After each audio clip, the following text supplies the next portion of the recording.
We can't forget about what we're doing. We don't know what happens in the end.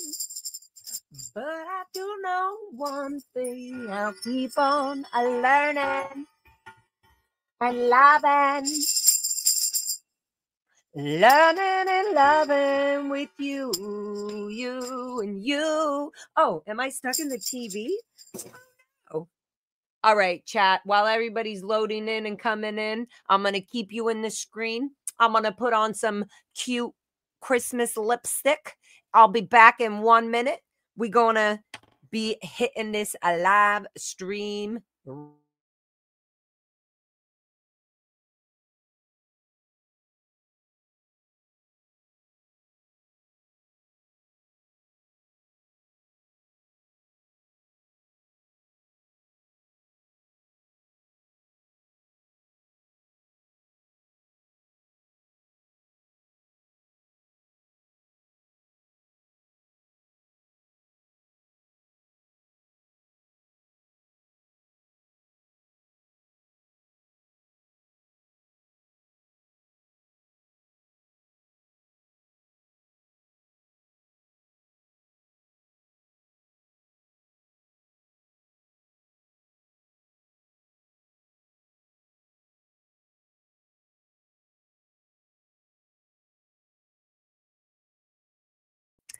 We can't forget about what we're doing.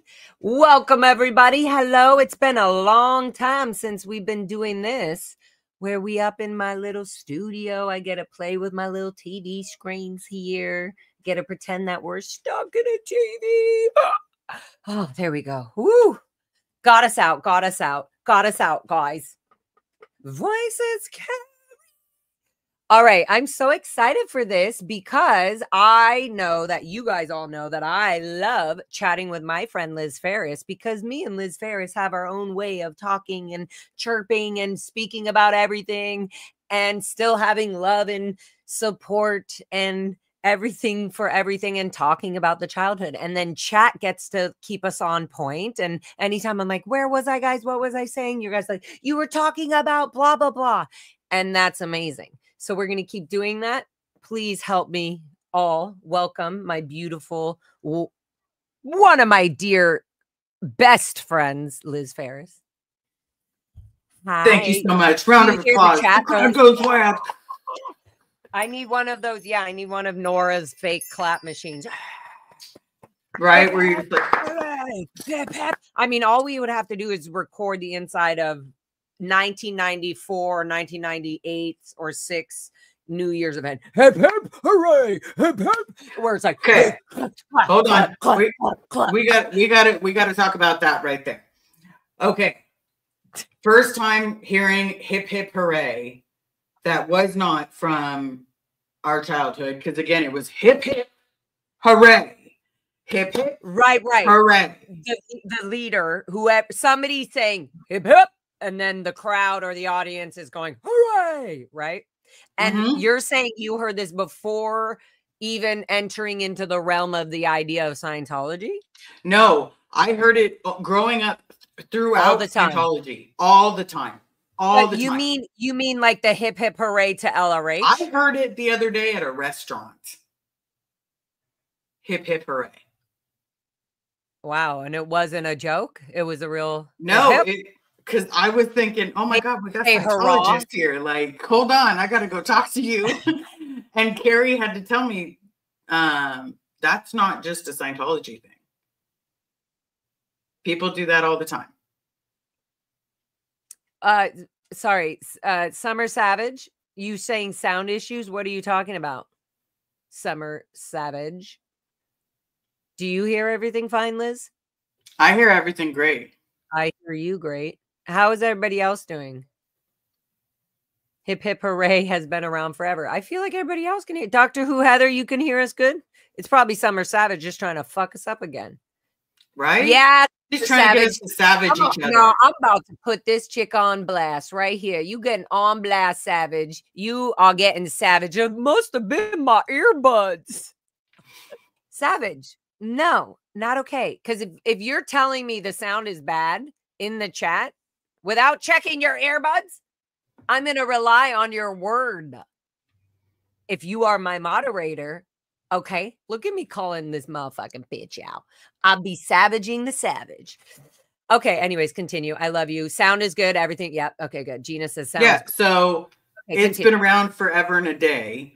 I thought it came. Where was the first time you heard it? I know we both have been hearing it through all of our childhoods, like through all, like you can't not hear hip hip hooray because it happened at the end of every course session, happens at the end of musters sometimes, happened at the end of graduation, at the end of staff meetings, at the like hip hip hooray, 2LRH, hip hip. And then not only that, every 2 months at the big events that my parents were putting on and Liz's dad was literally supporting to put on these fake PR events. But those are the, so you heard it non-Scientology form? Mm-hmm. Okay. At a restaurant, and they were just cheering each other on. They were applauding a big thing that someone had announced, and they just started doing hip hip hooray. And I was like, looked over at Carrie. Carrie looked at me, and I'm like, there's some Scientologists in them thar hills. And they were not, right? They were not. So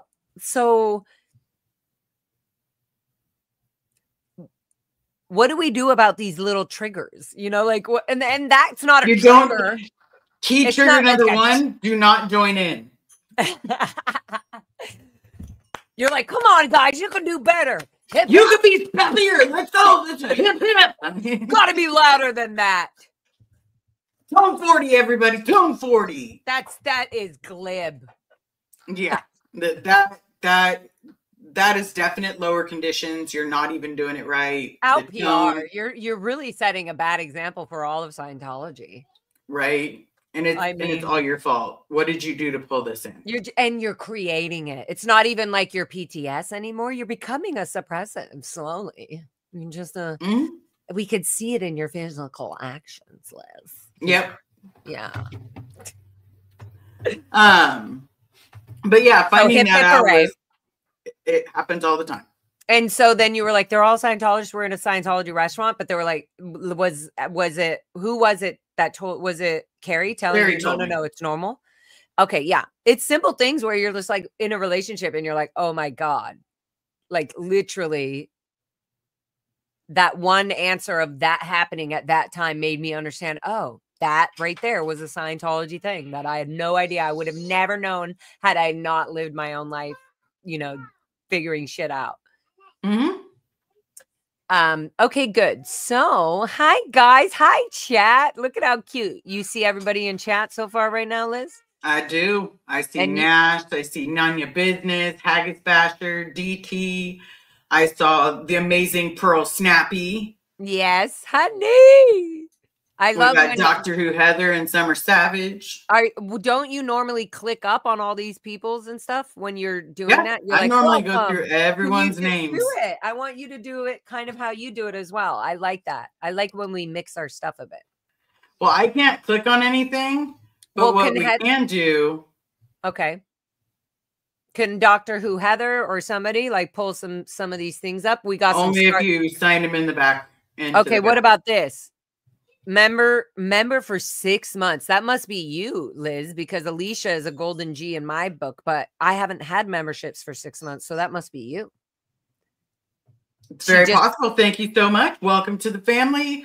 We're continuing with the family. We're going to see about doing these a little bit more often. Yeah, Liz and I are jumping back in. We don't give a fuck. Oh, excuse us. Let's we need to make sure the FM is being shown on the radio. And don't mind the child in the back if you can hear them. If not, that's excellent. He's got to go poo-poo. Okay, so AZ Crimson gifted 1 LAR FM membership. Thank you, Honey Pie Angel Babe. And of course, our aunt, mine and Liz. Liz and I share an aunt. And her name is Erica, Super Pup Erica. Yes, she is. She's amazing. And let me tell you, I about called her yesterday because we've got the 3 puppies. You've seen them, Laura. They've gotten a little bigger. Can you please show chat? Can you please show chat? That was just ridiculous. Are you allowed to bring one of them in? I'll bring one. Guys, Because they know you, Liz. Chat. Everybody in chat has been seeing the dogs when they were little scrumptious to now. I mean, yeah, now they're ginormous. They're still not fully grown. She's going to Nope. grab one, guys. She's going to grab one. Let me run down. Erica, you're amazing. I called you earlier today. I can't wait to have our little chat. AZ Crimson, whoever you are, you angel. Thank you so much always for supporting all the chats. And thank you, of course, for supporting a membership of many members, 5 memberships of Lara FM. Look at how big the dogs are, guys. Look. Come on up, kids. Look at how big they are. Nope, that's not enough. Is that Bear? Who is this? It's Smokey again. Hold on. Smokey. Oh my God. This is Smokey, guys. Okay. Let's do it this way, buddy. I just want you guys, even if Liz picks up the motherfucking dog, the dog is huge. Look. It's no longer pup. It's a huge pup. It's literally, it's bigger than Liz. Oh my God. And he's so sleepy. Oh my goodness. Because he's so used to being in your arms. Oh my God. Can we get a paw? Can we show the paw? Show them how big the paws are? Because they still, well, that's just the bottom. Look at Smokey's like, yeah, there's one. There you go. That's all you're getting. But I want to see the top so they can see like the paw, you know. Look at give one big uppy Smokey. Look at the paw, guys. The pup is still growing. Only 9 months old. 9. I can't. So you have 3 of them plus your little runaround doggies, which are so funny. Ashley always talks about the little dog and the donut, and she looked and didn't know the dog was even in the cage and was like, what the cute little dog doing in the, she just, and it looked at her like, huh, like, yeah, I've been a Zeus, I gotta stay here. It was very funny. She always talks about that. Zeus loves his crate. But the only reason he has a donut on there is nothing wrong with him. Not at all. Zeus is an escape artist. Yeah. And the donut prevents the escaping. Exactly. Block if the donut is around the neck. And that's all. There's no, that he's just like, yeah, I'm in the cage. I like to escape sometimes. So I got the donut around my head. Yep. That's how it looked. It was very cute. Hi, MK. Oh, I love when our supporters have been in the chat for so fucking long supporting us. Like all you guys have. Lady Jane, like Kirby's mom. I mean, I know you guys are all supporting in so many people's other chat too, but I'm just going to do this. And because I haven't even done like a live stream where it's fun and personal like us, how we do it. Misfit 77, Hot Mama 2, of course. Oh my goodness. Yes. Brit. Hi, Brit. Yes, Rop Rows are my favorite. We love you, Hollaboard. Heather in the library, of course. We miss you, Heather in the library.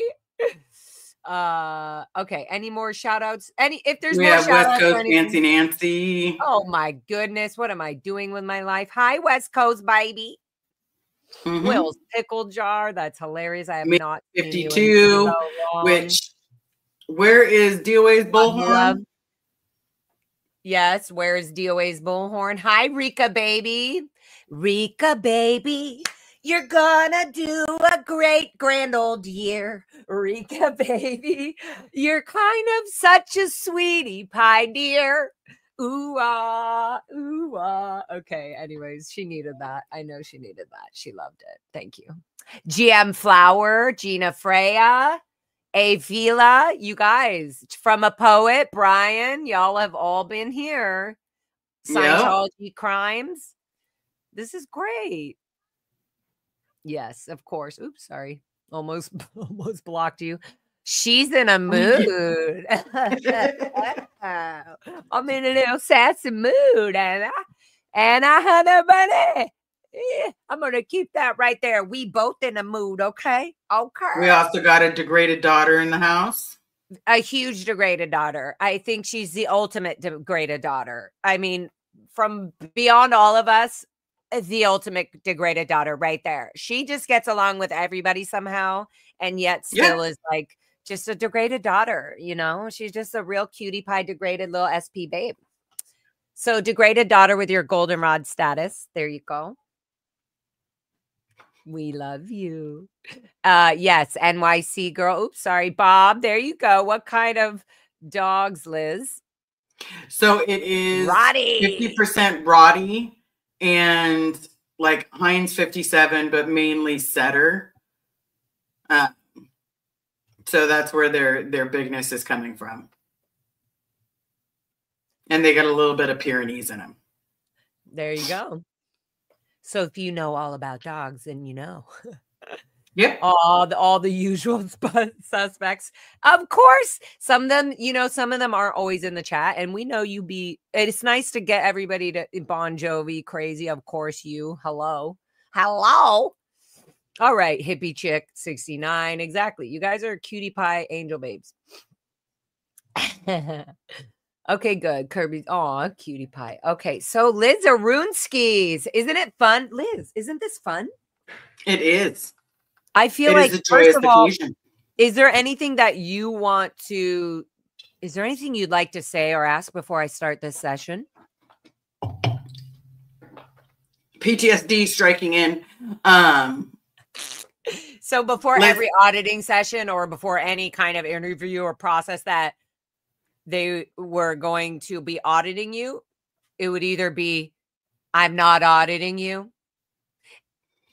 Is there, they would say, this is the session. And then they would say, I'm not auditing you. Do you remember that, Liz? They would say that. Yeah, I also remember end session. Right, end of session. And so it would be when you're in session, you go right into the hypnotic state of you're not allowed to leave that room without the auditor. No, and if you have to pee, suck it up. Suck that shit right back up and just pray. Especially if you're starting to need a pee and shit because you're coming off with some crazy ass overts and withholds and you're like, ooh, I need to go to the bathroom. And they're like, it seems like you're trying to blow the session. Why don't we finish talking about this overt you have? And they'll finish literally getting all the information out before they can, the auditor can say, okay, I'm allowing us to take a break for you to go to the bathroom. And then the auditor walks with the pre-clear, with Liz, with me, right? Walks with us to the bathroom, stands outside the bathroom or goes in the bathroom if they're able to. Waits. Okay, you're almost done? Good. Oh, yeah, we're just on a session break. Like the auditor has to be there to make sure nobody talks to their pre-clear because they're technically still in session. So this is a whole thing. This happened all the time. So when people are walking outside the blue building and you see them with clipboards and it's one person and another, and they're going, good, look around and look, and you see them pointing, they are doing a session. They are in session. They are doing a process. This is literally the norm. Like that's, so whenever you see that, then you guys know. Okay. We were kids. Look at that picture. Good. Look at that wall. Good. Why was it when I was a little kid? I spy with my little eye something that's, I don't know, blue. And all I could think of is good.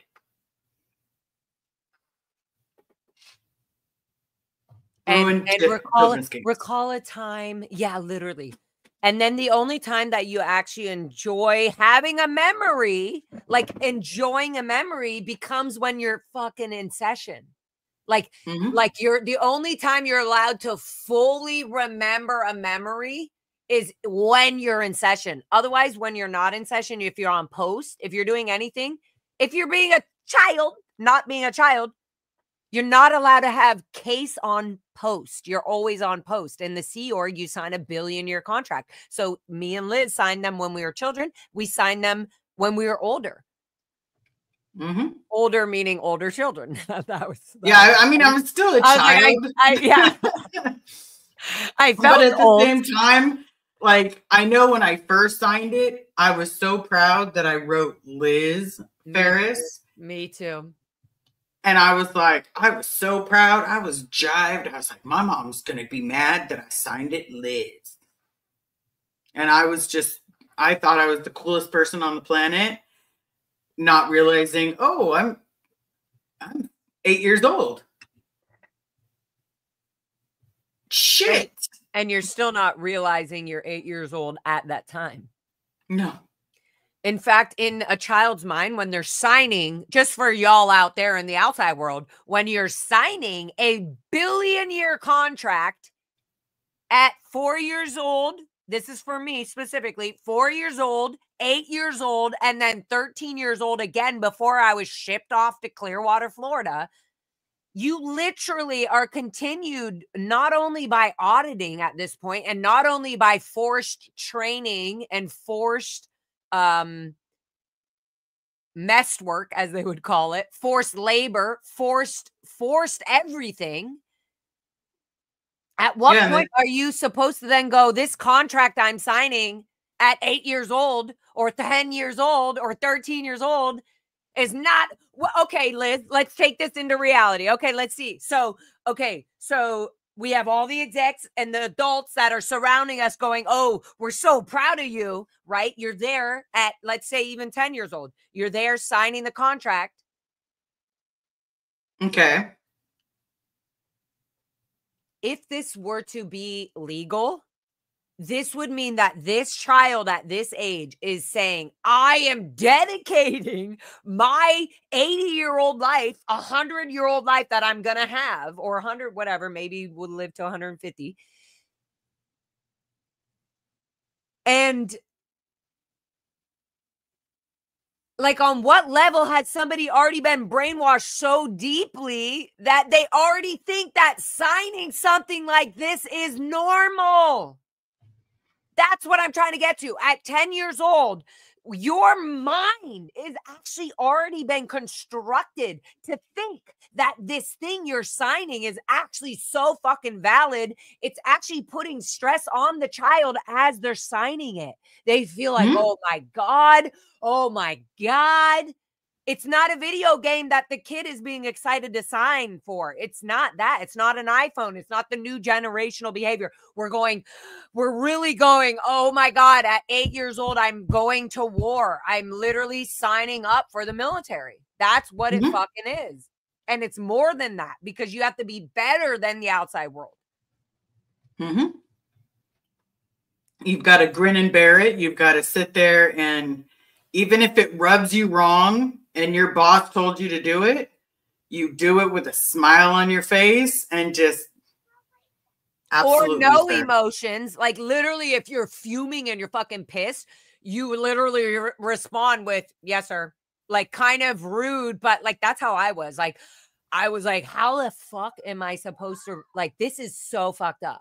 This is so fucked up. Where there were so many situations when I was in the Sea Org in Clearwater, fucking watching somebody get like annihilated and then put to scrubbing dumpsters and getting, like, I would just see the people that were in trouble for not achieving certain statistics, not getting certain money, and you would never think this is so fucked up, but the gut feeling in us, even as Sea Org members that were trained as babies from childhood, from our parents just always being around this, it would be like it would be the equivalent of somebody being so depressed and being tortured all day long in their life, all angles, that at a certain point you're going, life is so fucked up as the norm. You're literally going as your norm.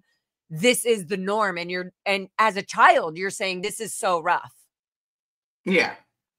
That's insane for a 10-year-old, an 8-year-old, or a 4-year-old to be going, oh, this is rough. I better be prepared for this billion-year contract that I'm signing.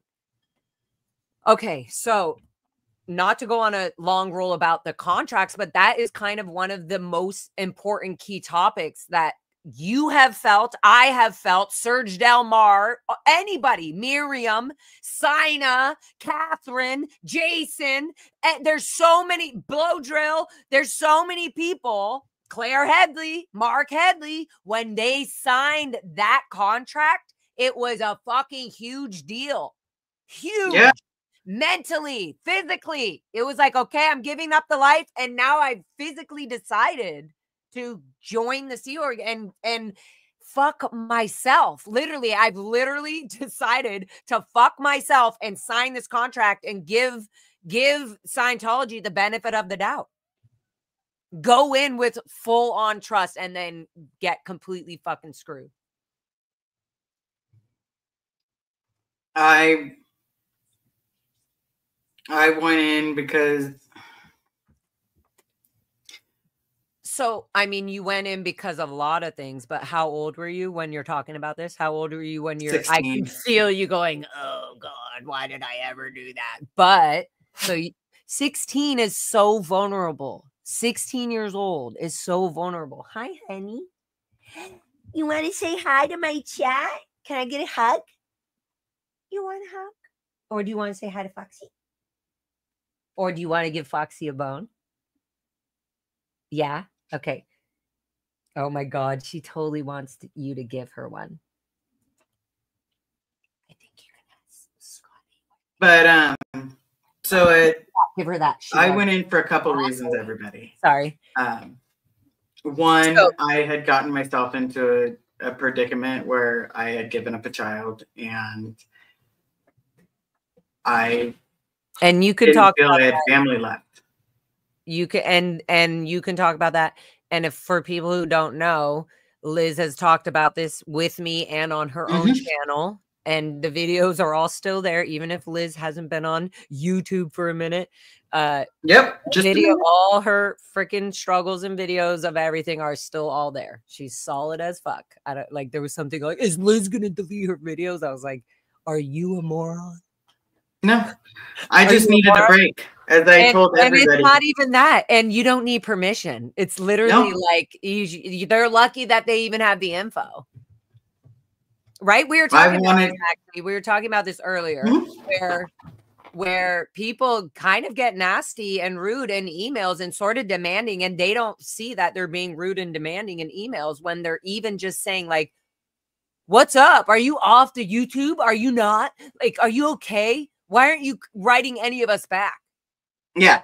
There's a lot of people who care about you, and you should feel bad if you're not responding to us. We've been there for you. Like, what the fuck are you doing? This is literally how relationships have been taught to us to be like all the time. Conditional love is not love. For you to demand somebody to call you back or write you back is not conditional love. Period. Even if it's coming from a simple email, a simple message. Words are strong and your fucking energy is strong. You can feel it. You can literally feel when somebody is being psychotic toward you, even if they're like trying to be nice. That is literally what Scientology did, and we were forced to do and treat people to do all the time. We're sick of that. We don't want it. Yeah. I talk to a few people on a regular basis. I will honestly tell you, I talk to Pearl and Heather, you know, as much as I possibly can. Queens. Like, Pearl, I love you. You know, anybody want, you know, screw it. If anybody wants to sit there and say that Pearl is not an amazing human being, you can kick fucking rocks all the way to the short pier with your short self. Yeah. And selfless, don't stop realizing just how amazing you are. Yeah, Pearl and Selfless, and they found their sweet little relationship. They're and they're the cutest ever. And like Pearl, I have seen Pearl and Selfless go through their crap literally in front of me. I've been out with them. I've drank with them. I've played music. I know each them individually. I know how they snap and respond to things. And I'm okay with that. That's the thing. It's like, okay, don't trigger the beast. Like, that's a simple thing. Like, if somebody is dealing with something, hey, how about maybe not trigger the beast? How about not trigger the thing that actually was making them not a good person? How about indulging and making them a better person by saying the things that they're doing that are fucking actually magical? And you find that in a lot of people, especially in our community, the SBTV community, the youth, the anti-Scientology movement, the protesters against Scientology. all of this movement, you literally find that in people who are going through the crap that they're going through, and they're getting called out by these evil trolls or by Scientology, and you get to see that. You literally get to see that they actually went in to do this to really make change, and they're there. And they're like, fine, to try to destroy me, but I'm going to use the legal system just like any other American would when somebody is being harassed and attacked constantly just to be shut up about them exposing Scientology. That's as simple as it is. They're getting attacked because they are exposing Scientology. So right, yeah, we're right there with you. We got I got your back. I got your 6. I got your 7. I got your 8. Got your 9 and 10. Okay, I'm just saying at least a 360 degree. But I just needed her to know that, because friends matter, and I will stand by my friend.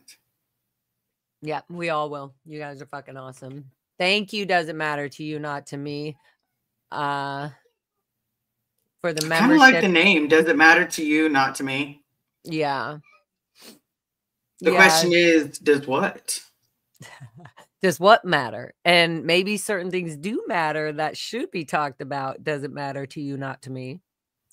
Certain things should be discussed and not be controlled, and just be talked about openly, and not have an agenda or a way or an opinion. It should just be, you should just be open. There should be no, anyways, I'm going to go on a roll about this one. But yeah, probably we'll move. Yeah, we'll move on from that. Anywho, okay. So Liz, I wanted to first kind of, first of all, finish what you were saying about, or did you? No, finish what you were saying about when. So you were 16 years old, right? Mm-hmm. So signing the billion-year contract, what was the first time you saw the actual contract? Didn't you think like, holy shit, this thing is shiny? No, because it was the second time I had signed it. So I was just like, you already seen it. You already seen it. Yeah, we already got walked through it. I mean, the best bet would have been to make me do a clay model of it so that I could woken up at any point in time when I had to sit there and do a billion fucking years. Yep. Because, you're basically like your imaginative years. Yeah. You're like, well, and then you go, well, maybe my imaginative years, 1,000 years from now, maybe the planet will be cleared before then. So maybe I'll be fine. Maybe this contract maybe we can clear the planet this lifetime. And then we get our families back. And everything's going to work out hunky-dory because we're going to be done and the planet's going to be clear. And all they need is just a couple of years. Yeah. It's like full circle. I really thought it was a way to rebuild my family. If I joined, my dad was already in, could have my mom and dad back. And a part of me was delusional. And that's okay. That's valid. That's absolutely valid. Guess what? There's still parts of me that are delusional. Let me tell you that. And some of them are dreamy. They're, I literally made songs. Dream love, dream love. Who do you want to talk to? Who do you want to please? I need you to pull up. You're not going to like this, but pull it up because I got something to say. What? Saul. Oh, he's probably blocked on my end. Yeah. So. Right here. Let's pull it up. Go ahead, Liz. Go ahead.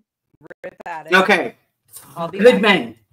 Such grifters. Deal with being in a cage. You'd be deporting. Okay. First of all, Saul, I really thought we were friends. I really thought you were a decent guy. Okay. Right now, the only thing that you're doing by attacking the people that are trying is just showing how little you really give a shit about Scientology closing or about the shit that happened to us as kids. You're basically taking what happened to us and spitting it in our face like, ha ha, so what? And the idea that you're asking someone to be deported, I don't care if you're Republican or Democrat, because right now you're jackass crack stupid. You're literally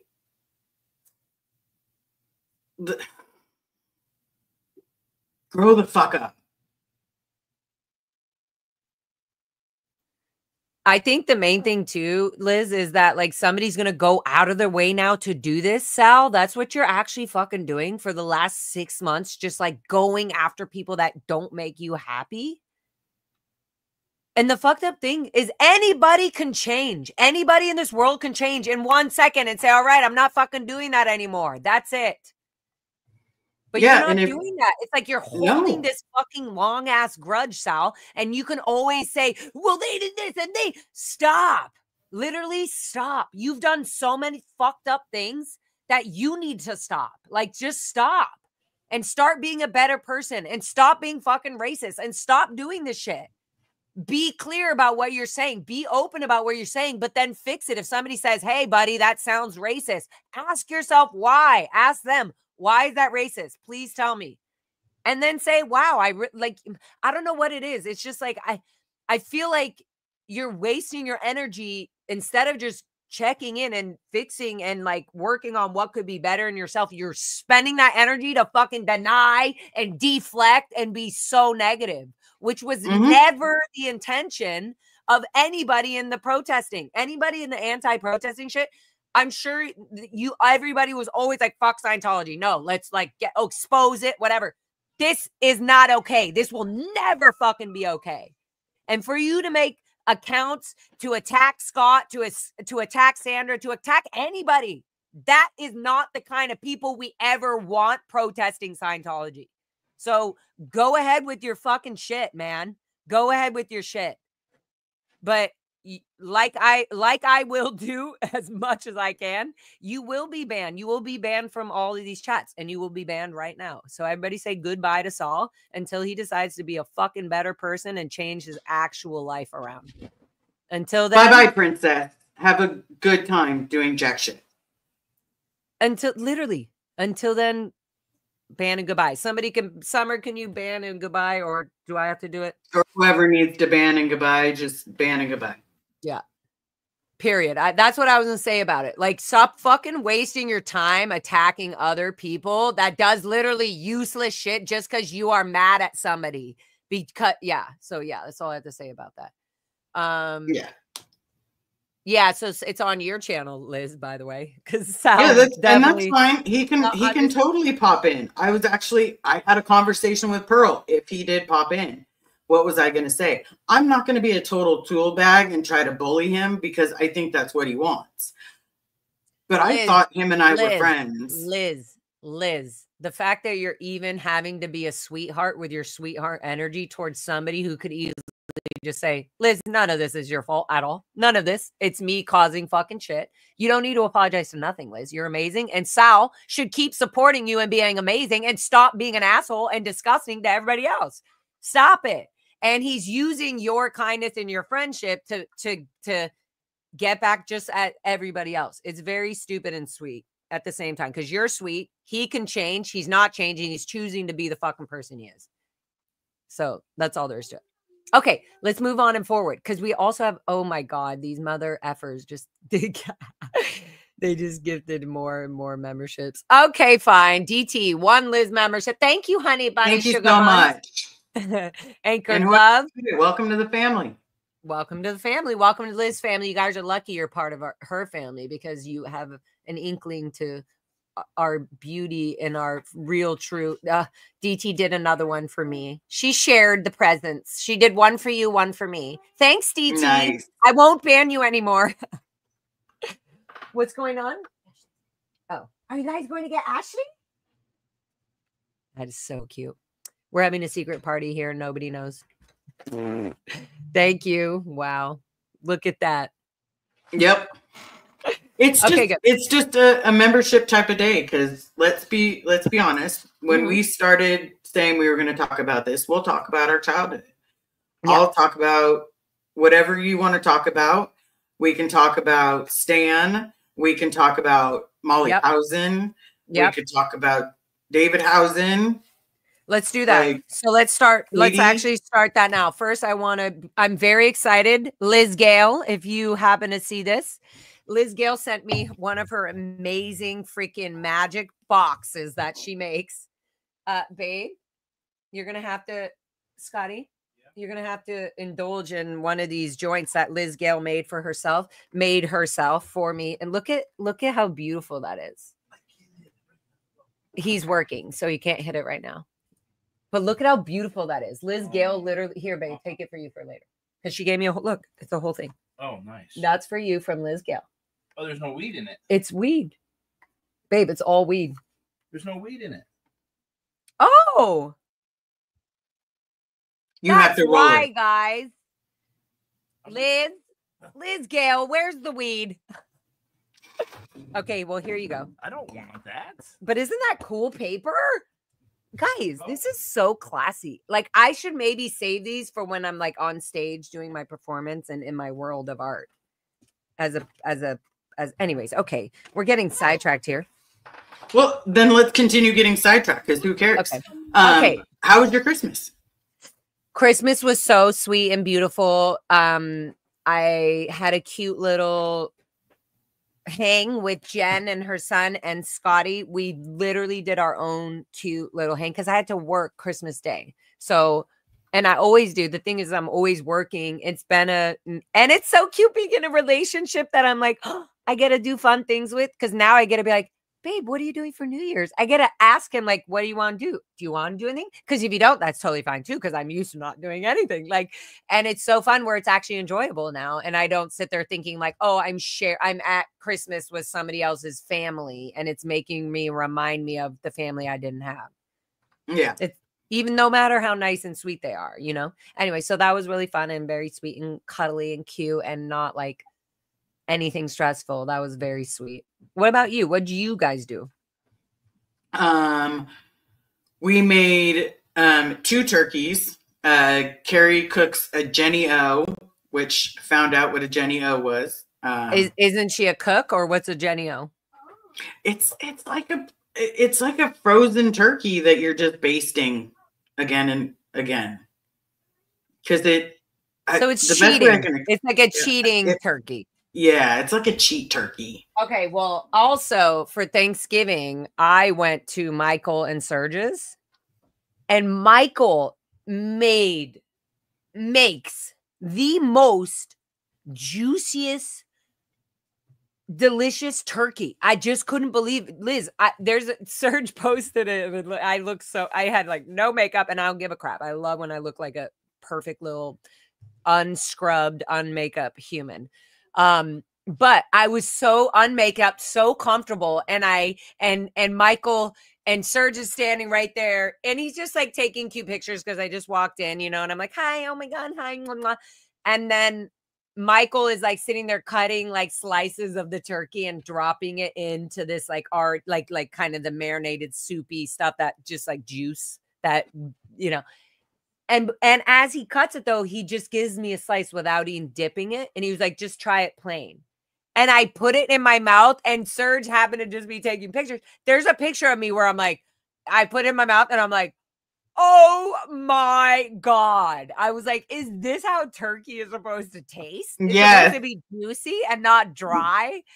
I mean, how many turkey meals that we thought in the Sea Org, we were like, oh my God, it's Thanksgiving. It's going to be something special in the galley. Guys, our Christmases and our things were literally reminded to us only because we were having special occasions of meals in the hall dining, basically. Yeah. So we only knew it was Thanksgiving or 4th of July or whatever, because especially if you were inside scrubbing dishes all day, you would only know what day it is because of the menu, literally. Yeah. Anyway, so I had never tasted turkey that was so juicy. I just was just like, so the Jenny O. Well, that's because we were used to that dry stuff. That's what I mean. So when you say the Jenny O frozen shit, and Carrie just like, I was like, wait, so it tastes like the natural dry turkey? Is that what it's? No, it's juicy. Hers is juicy, but at the same time, it You don't have to deal with the guts. You don't have to deal It's with just ready to stuffing the go. bird. I All the like fun all that. things on I Thanksgiving. like that. I like all that. I like cutting. I like it all from scratch. I want to use everything. I want to use the neck. I want to use everything. I want to marinate it. I want it to be. Anyway, so yeah, I have a deep love for cooking, and I never knew that until like probably like 8 years ago, 7 years ago, probably around the time I got declared. Right. They go hand in hand. I have like a deep freedom. love of food. Yes, me too. But at the same time, I love making turkey. I do too. Like, it feels so. When the fuck I never made a turkey. My whole childhood, I never made a turkey. Like, we would just get it. Oh, turkey day. It would be literally like Thanksgiving, because when the van run would come to the Inn Ranch, it would be the pans, the silver pans with the veggies, the mashed potatoes. And we'd be like, oh, there's more pans. So there's more things. That means, ooh, there's ample amount of food for Thanksgiving. So that means it's Thanksgiving. There's more food. So it's Thanksgiving. And we would have the cranberry sauce, everything. And I was just like, whoa. Like, as a child, I thought, as a non-child, okay, I thought like, whoa, just like no relation to the outside world. I just thought, this is great that the Sea Org Scientology has these holidays where we get to enjoy extra food. Like, or like special, like I didn't relate anything to the outside world because there was nothing to know or learn or know. Like, there was no comparison. So I was just like, this is so fun to have a random, fun, yummy meal. Pop Nunya Beeswax, Minion 75. Yeah. He's making prime rib and he's not even inviting us. I'm making prime rib tomorrow. It's a tradition I started with my kids. Got to make sure the year goes out in style. So, Nunya Beeswax, you're starting to piss off Laura and Liz right now because we're wondering where our juicy share of this is. Right? Because you're doing this tomorrow. You're doing this tomorrow. Where are you? Where are you? Where? Send us the address. If we can make it, I will have some prime rib. Because needless to say, Carrie does not like prime rib because does not like meat on the bone.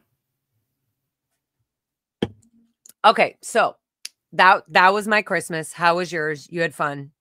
Freaking Carrie did the amazing turkey. Good. So that's good. So we had 2 turkeys, one Jenny O, one made from scratch. And I loved it. Can I ask you which one was better? Be honest. Mine's better, but I'm biased because I think that you're just biased. You don't need to explain. You're biased because she's your wife. Yeah. I like her stuff. Like her mashed potatoes were on point. No, I would. She made green bean casserole. I don't like green beans warm. I'm a little weird, everybody. You don't like, you like green beans cold? Mm-hmm. Wow. Since I was a kid. I have eaten them cold and they were yummy, but I'm like, oh my God, this would be so much better if it was heated up. I just learned what green bean casserole was. I was like, oh, so this is what the thing is that when I was eating at the ranch, when they plop it on the plate, I was like, this is the casserole, right? Green bean casserole. Mm-hmm. Sometimes they put the cheese and the almonds or whatever. Yeah. Hey, all I know is that when we were kids, the turkey was dry. The turkey was always dry. And it required a lot of water to get down. When I went to go to Thanksgiving with my grandmother, which was non-Scientologist, diehard Castilian Catholic, her turkey was dry. So I just thought, honestly, turkey's just meant to be dry. And that's I just don't like it. Why my mind was blown when, like, even when I got turkey at families' houses that they invited me, I was like, oh, this is so much better than the dry turkey I ate at the Inn Ranch. But I still was like, oh, I guess turkey is just supposed to be dry, sort of ish. Like it's just like a bigger meat or something. I don't know. Or is the world processing us with like this fake fat turkey? I don't know. I was like, whatever. It makes me tired sometimes. So maybe that's part of the problem.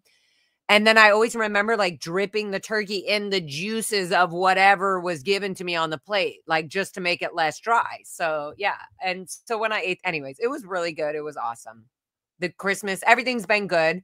I had a little emotional trigger, and same with my Scott sweetheart. And we figured that out. I worked during Christmas Day, which actually sometimes is a lot easier for me to deal with than just enjoying the day. So yeah, it was kind of emotional and loving. It was very sweet and nurturing and then productive. Good. Yeah, thank you. Did you get everything that you wanted in your Christmas list from Santa? I forgot to write the list. I think I just again used to not writing no lists, and that's just I got a few cute fun things and it was very sweet. I know I saw one of your amazing things that you wanted to show. Oh, go show Scott. You want to show Liz? A Pez. Oh wait, what did you say? The new screen. The new screen. That screen you were writing on? Oh my God, yes. Erica Super Pup. Oh, by the way, look, Scott put DOA's king. What a fucker. He knew I was going to be using this. That is hilarious. He is king of the castle. Not of my castle. I am the queen of my castle, and he is invited in my castle. But you are the queen of the castle. But I am the queen of the castle. Period. All right. Until you pass down. I'm going to leave that on there. Actually, it's very cute. I'm not going to move it. Okay. So Liz, should we get into some sort of filthy deep talk? Just kidding. What? Go ahead. Well, here's the question. Is everybody loving that we're just talking about everything? Yeah. Everything out in the open. Put a 1 in the chat if you just want us to continue talking about whatever the hell pops up. Or do you want us to stay on point and get the shit done? Also, I think Liz is very happy that we're just sitting here chatting, because me and Liz haven't talked to each other in so long, and we love this. We love it. Yeah, people want us to just continue chatting. Let me go grab my joint so I can actually next time I'll be prepared. So sorry, Liz Gale. I totally thought there was Mary J. Wanta in there. Let me go grab my thing and then we'll talk. I'm going to bring up a video that I want to share that was on Defender of Ants, Scott's stream. Actually was on the lore of DOA, I believe. And basically, as you know, and as everybody knows, Scott is always constantly outside of Blue. Along with MD Media, they come in and out. But Scott, I would say, is literally there fucking all the time on the shit. Even if it's an hour to a day, he's literally there all the time. And he's keeping track of things without even people and the live stream knowing about what he's doing. Sometimes he's there without even being live, like on a live stream. So it's amazing the shit that's going on. Oh yeah, duh. Gotta go get my joint. So get the joint. I wanted to bring, is that okay? Is that cool, Liz? Do you want to talk to chat and see if there's anything we want to pull up while I grab my J? That's so funny.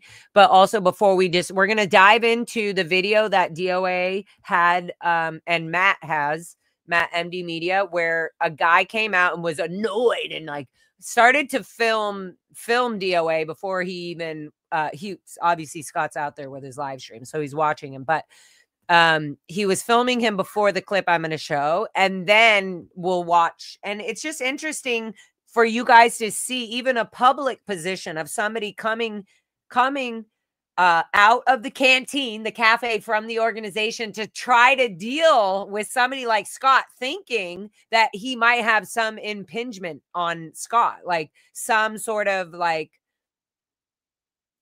oh, I'm going to get to him and he's going to understand that like the information he's been given is false.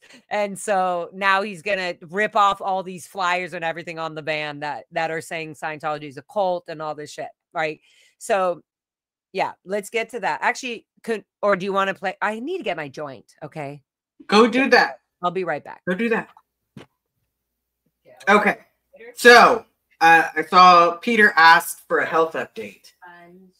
So far, I'm doing great.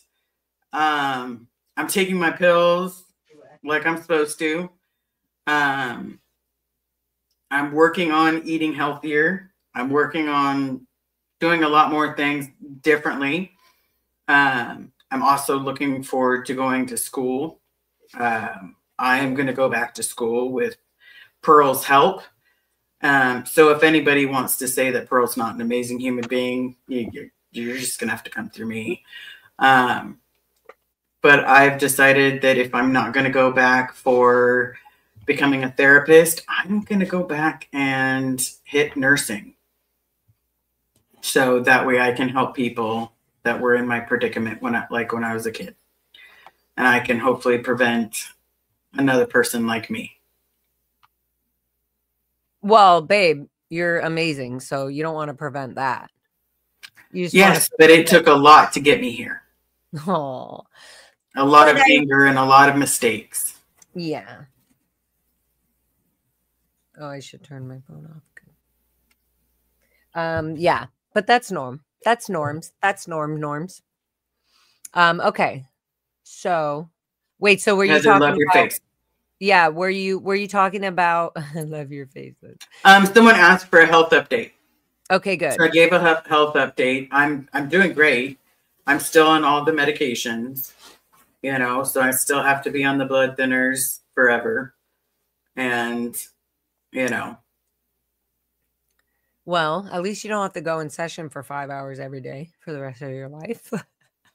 I will never go in session. Ever. This is the session. Did you ever go in session with somebody that had like the strongest accent? That thick accent. And you're like, how is this even going to work? The worst was when they had the thick accent. Hey, MD Media. The thick accent. And then at the same time, they had the horrible BO.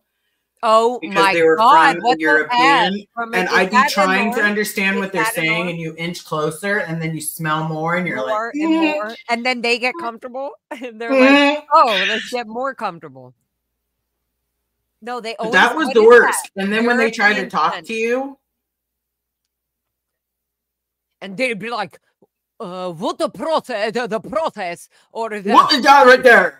Right there. So if I feel a sea break, then what do I do? It's always something, or if it's like, I don't need I'm dying, they didn't do it to me. It'd always be like Italian or something where somebody was always like angry, and you would only hear it by the sound of their culture, literally by when they would start to heighten their anger or mood, when they were upset that an auditing process was taking too long, or they were getting in trouble for something they didn't think they would be getting in trouble for. And so it's stopping their auditing that they're paying thousands of dollars to get, literally trained by fucking children. The elderly are training the younger civilians of America to become Sea Org members and then become these hardcore auditors. That's the fucking straight up truth right there. They're getting people out from the normal American psychotic world. It's still psychotic. But in Scientology, they literally rip you away from your human actual legal rights. And that is the fucking issue.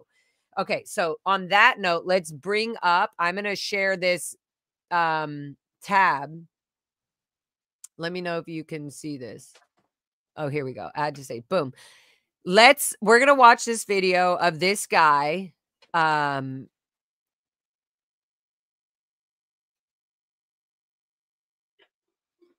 don't even want to explain it. This is just a guy this is the mentality of somebody being in the cult of Scientology, annoyed as fuck that somebody like Scott is impinging and just outright putting the flyers and all this shit all outside. Well, I think, babe, weren't you in my van?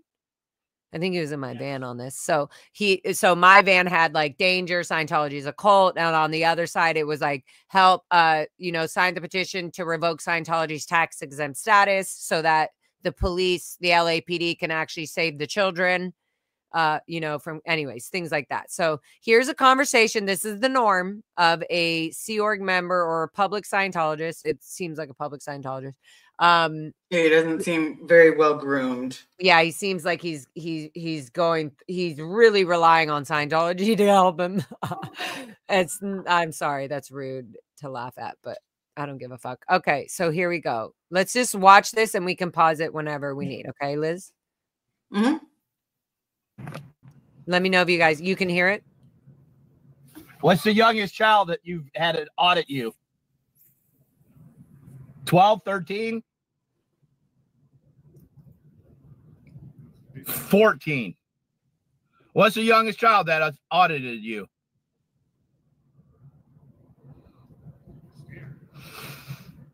We call that the Xenu stare. He blinked. You're out ethics.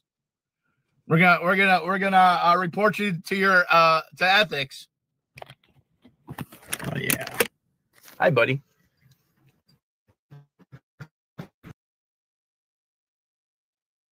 I'm doing great. Might be a little choppy. I'm doing good. You know you're not supposed to talk to me. I'm a suppressive person. I don't give a shit. And we can't think for ourselves. Right? Yeah, you're not. That's Ron Hubbard's policy, right? This is my church property. Oh. This is where we go to church, buddy. Oh yeah? Yeah. Well, why did Rebecca Minkoff say that there is no religious services? She's a Scientologist. I love that he said that. That's probably not true. That's probably another lie that you're perpetuating. No, that's what she said on the Housewives show. I doubt that. Oh, Rebecca Minkoff. She's the wife of your chiropractor. I doubt it.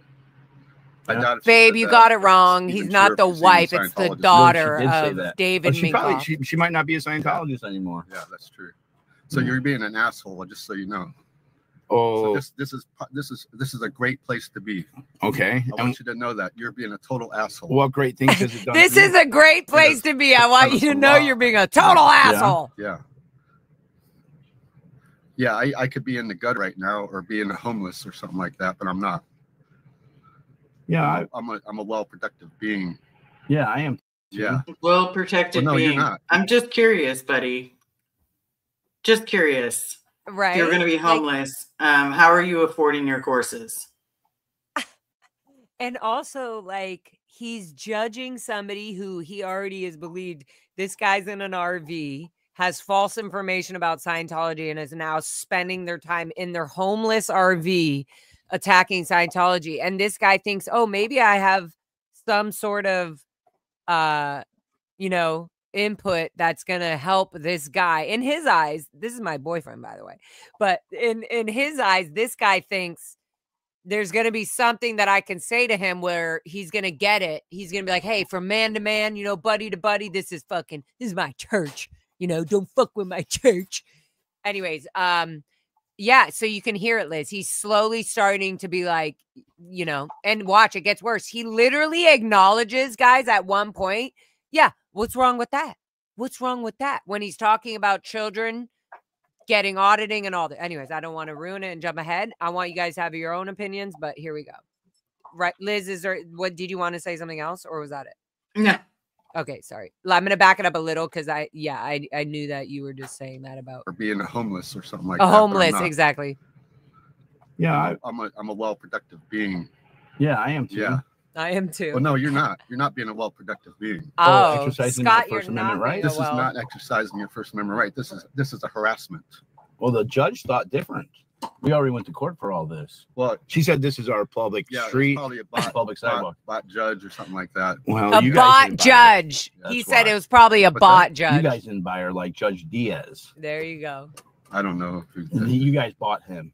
I don't know who Judge Diaz is. Yeah, it's all right. He was only in Scientology. Just so you know, just for me to you, this is not okay, man. Okay. I'm speaking to you as a person. Okay. And I'll speak to you as a person. Yeah. My girlfriend was raised in this. Okay. And when she was like 12 years old, she was 4 years old, 6 years old, 8 years old. Okay. Yeah, that's not 12, okay. but yeah. See, wait. What's wrong with that? What's wrong with when that? They start doing like some of the audits. Was it purposeful or what I don't know. 12-year-olds digging trenches. Do you think that's purposeful? When I was 12 years old, I was working for my father doing home improvement. Yeah. I had to work on roofs. I had to do a lot of difficult. We're strangers. So that's not a problem. We're strangers pulling their your pants down and spanking you and getting boners? Yeah, I doubt if that was possible. Oh, Well, doubt. especially on Do you Emmett. doubt? Yeah. That's the Yeah. problem, Well, she only saw her sir. parents for 2 there's hours a lot of a lies. week. There's a lot of lies. Lot So of she's a lies. liar. Falling for it, and so are you. Well, you're the Matt. first person. So that he was actually talking about talks. Matt there. Well, We'll show So that's Matt. good. We've been here Yeah. for like a year. I know. I've seen you all around, and Yeah. I've been not talking to you because a couple people not wanting me to. A couple Yeah. people to Well, they security. don't telling you. Well, This is not okay. I'm glad to see that you have a little more freedom than the rest of the people here. They all have just as much Yeah, freedom. well, when the They're security trying to not handle things to cause it. isn't communication the universal solvent. It is. Okay, so why Whoa. Okay. Liz, do you hear all this going down right now? It's not just me, right? I was like, when I was watching this live, I was like, no way. He literally, and the way, sorry, just smoked my Jane. The way that Scott, the thing, I know Scott's mind. So like, I know he's like trying to compose himself and like be sweet and like, how can I really get this guy to hear what I'm saying? Like, how can I really, and there's so many, sorry, there's so many things that happen here. The guy admits, yeah, DOA was like, first DOA, Scott has already mentioned a few things, like my girlfriend, who I'm a female, 12 years old. If he's so like, hey, old generation, I worked on a farm, I did this, whatever he's saying, like I used to do that. Yeah, you were with your father. Like he said, he had random strangers spanking my ass. And what he meant by that is there were random men and women adults spanking my fucking ass and touching me physically and abusing me, which violates the law because they have no permission to be doing that. If my mother, who didn't know about this until I told her because I was fucking having a panic attack by the fucking 10th year of being at the Ant Ranch and getting spanked for fucking so long for cussing, for fucking cussing. So yes, I will fucking swear all the fuck I want and not get abused by it. Anyways. Yeah. My mom did not care that I cussed because it was fine in the Sea Org. Exactly. But when I was in the governors group in the cadet org, they wanted to show you don't have the privilege to swear. You don't have the fucking will. You do not have the authority from all the people on this ranch, including your friends, the cadets. They all agree you should be in the fucking cadet org. So who the fuck in the governance group or the ethics group. So who do you go to at that point, right? I'm not allowed to go beg an adult to help me to put the code in on the phone so I can call my mom. And then guess what? I'm distracting my mom, who's an executive, or my father, whoever I chose to call or tried to call. If I got the code, if I got the permission from the fucking adult that was literally born and raised in this cult themselves, or they brought their own son, their son or children are literally in the cadet org. So they're following the rules that are, that's how it is. That's how it is. So my choices are, you're going to beg an adult to somehow let you call your mom to then complain to an executive Sea Org member randomly in the middle of the day about the feelings you're having, that you're feeling exhausted and tired and hungry. And why do I have to be at this ranch digging trenches? And why do I have to be on a schedule? And why do I have to wear this uniform every fucking day? And why am I getting in trouble for a stained fucking t-shirt when you're making me do disgusting work and not giving me any money to fucking take care of myself? Yet you're telling me I'm not a child, I'm an adult. And then it's out PR, it's N theta, it's fucking N theta if I get permission from the adult to do the code to call my mom. It's N theta to tell her that I'm upset and having a turbulating day and I feel really shitty and I don't understand what this abuse is, but I know that something bad is happening to me and I'm hoping to get security and safety from my own mother or father.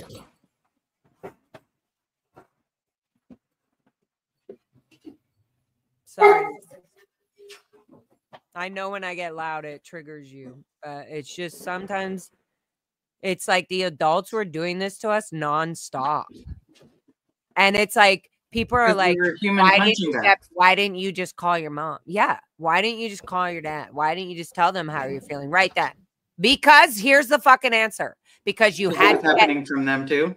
It was happening. No, it was. But it also, we had to get permission to speak to our parents. First thing. Second thing, there was a code, a literal code, okay? We're cult kids raising a cult of Scientology, literally. How the fuck are we going to somehow learn a code to get through a phone? Guess what? My smart ass did, okay? I snuck with Sarah Leah Bard and Alex Nunn, and we watched through the window hiding when somebody loosely did the code, and we could see where they hit. We knew where they saw. So then we were able to call. When we got that code, my best friend Sarah Leah Bard and Alex Nunn called the father of Rebecca Jacobson. Rebecca Jacobson had blown the ranch, got away with it because her father was not a Scientologist at all. And I believe worked for like the FBI or something. It was like, my daughter's, anyways, whatever. I still don't know. And it makes me believe even more that her dad definitely worked for the feds and somehow got her own child out of this cult, Rebecca. But we still knew the code from that. So we planned our future blow. Alex Nunn and Sarah Leah Bard and me later, 6 months later, still remembered the code. And we planned our blow so that we could call Alex's parents or Sarah Leah Bard's dad, who were not Scientologists, but they were in France. Hello. They were in France. We literally didn't understand that we couldn't have their France parents just come and pick us all up. We're like, we don't want to be here. We'll just stay here with you, and then we'll call our parents and let them know we're okay every once in a while. That was our concept. Okay. So I'm going to rewind a little bit on this. I just also want to say thank you, Serge, for remembering Alex Nunn. Alex Nunn, one of my best friends at the Int Ranch. I did gymnastics with him.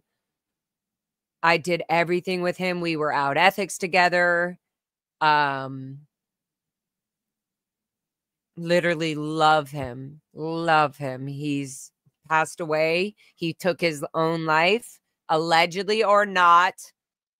A hiker, a fucking athletic person who went through the torture of the Int Ranch, who then went and found his own life in Hawaii, who became an athletic freaking person who was a hiker and a freaking marathon runner, etc.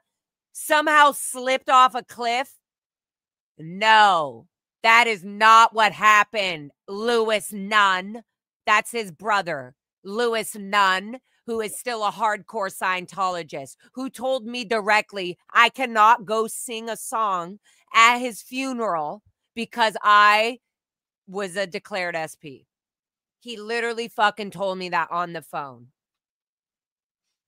Alex Nunn, I love you fucking so much. And fucking Alex would be right here with us doing this same shit, knowing that his family fucking let him go. Let him go like this. So, yeah. Okay, let me continue this video. I'm going to back up a little bit. Sorry. Liz, sorry, do you want to say something or no? You just saying, babe. Babe, save me. Laura's getting intense. No, play the video. Let's see what else this awesome gentleman So I'm backing it say. up. I'm backing it up just a bit so you guys can be like, you can see him. Look at him. He's literally like, he's trying to get his, like, I'm going to tell you how this is. Okay. But it was. Especially on Hemet. Yeah. On Hemet. She only saw her parents for 2 hours a week. There's a lot of lies about so Scientology. She's a liar. You're falling for it. And so are you. Well, you're the first person who actually talks. Well, so that's good. We've been here for like a year. So did you hear him? He said there's a lot of lies, especially about the Hemet. Right. And then he's only bringing this up because Scott said what, and then Scott goes, no, my girlfriend. Like, when somebody says my girlfriend, that's like really intimate. That means like somebody straight up is fucking telling you something that Miriam's in the chat. Straight to the ear, Okay, so I want you guys to hear that again. Gold base. Okay. Yeah, that's not okay. What's wrong with that? Well, when they start doing like some of the audits, was it purposeful or what? Wait, whoa! You all hear that? Y'all hear that? That's perfect. I gotta back this up again. Y'all hear that? The moment Scott he says multiple things here. He says Scott's literally scrambling his brain now, like going like, what can I do? I'm sure he's probably like going, what can I do that's smooth but really gets what I'm fucking trying to say across to this guy, right? Especially like Liz, me and you were born and raised in this. So Serge Delmar, Miriam, all of us, we were like, so we know it like lingo. Like we could demolish this guy like that. Like we could just tell him, you glib bitch, you're full of shit. But Scott here, this guy has a Serge different has a point. What? Serge has a point. He's probably in lower conditions, and this is one of his conditions. He's making amends. He's trying to make amends to the enemies of the group. And to get Scott to is leave. a fucking enemy of the group. All right. I just want that to be in the and I'll thing. speak to you as a person. My girlfriend was raised in this. Okay. And when she was like 12 years old, she was digging trenches in Hemet at the gold base. Okay. Yeah, that's not okay. So you see how he's like, what's wrong with that? Like, literally, he says that. Was it purposeful or what? What the fuck are you talking about? Trenches, do you think that's purposeful? When I was 12 years old, I was working for my father doing home improvement. I had to work on roofs. I had to do a lot of difficult. We're strangers. So that's not a problem. We're strangers pulling your pants down and spanking you and getting boners. Yeah, I doubt if that was possible. Well, it was, especially on Hemet. Yeah. Yeah. Well, she only saw her parents for 2 hours a week. There's a lot of lies about Scientology. She's a liar. You're falling for it. Okay, I want to pause on that. So he says, especially at Hemet, wait, I want to back that up. He literally, listen to what the guy says. The guy is saying, yeah, exactly. And Scott and him, because they both are intense, but they're trying to be calm. You can see they're both trying to be calm at the same time, but really say what the fuck. And they both. So this guy really has a valid point because he's a hardcore Scientologist, right? And Scott's going like, well, let me tell you a few basic things that you think are normal. And Scott's a professional. He literally is like, let me just document this. Let me get this shit on the record right now. And so he's bringing this shit up and being very clear. And this guy at the same time is being very clear in his mind. Like he's being open and vulnerable with Scott, right? It's insane how the mentality of this guy is. Okay, I'm backing up again right here and I won't interrupt it. What's wrong with that? Well, wait, nope. I'm backing up before that. Nope. Diaz. Nope. Okay, nope. It's like I want to restart the fucking whole video. I'm okay, a right here. well-productive being. Okay. Yeah, I am too. Yeah. Well, no, you're not. You're not being a well-productive being. Oh, exercising my First Amendment right? This is not exercising your First Amendment right. This is a harassment. Well, the judge thought different. We already went to court for all this. Literally, she said when this is our public street, probably a public sidewalk, bot judge or something like that. A bot judge, so he already knows about why. that. What's that? You guys didn't buy her like Judge Diaz. Mm-hmm. I don't know. Yeah, you don't know, but this guy, yet he can speak about a bot judge. Just so you know, he knows nothing about it. Yeah. This is not okay, man. Okay. I'm speaking to you as a person. Okay, and I'll speak to you as a person. My girlfriend was raised in this. Okay. And when she was like 12 years old, she was digging so he trenches kind of listens. in Hemet at the gold base. Okay. So he's okay with all that. He's starting to listen right now. He's like, okay, what is this fucking idiot trying to say? Yeah, that's not okay. That's not okay. So Scott's going, why is a girl digging trenches forcibly in Hemet? And then you can hear this guy go, well, was it forcible? So he does have some sort of outside mind, I would say, outside of Scientology mind, right? Okay, let me just back it up a little Was bit. it forcible? Yeah. It was $1 billion a year for a child. And this is where I love at the end of this conversation. Scott goes, no, kids can't consent. That's the whole fucking thing, dude.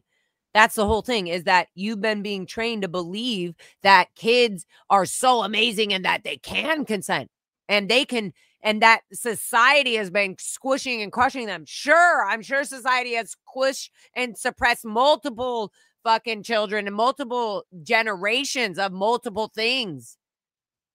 But they're like, well, Scientology doesn't allow that. We allow all freedom. Well, why can't you talk about the abuse of children in Hemet then? And so he doesn't even see that children being told that their children is not abusive.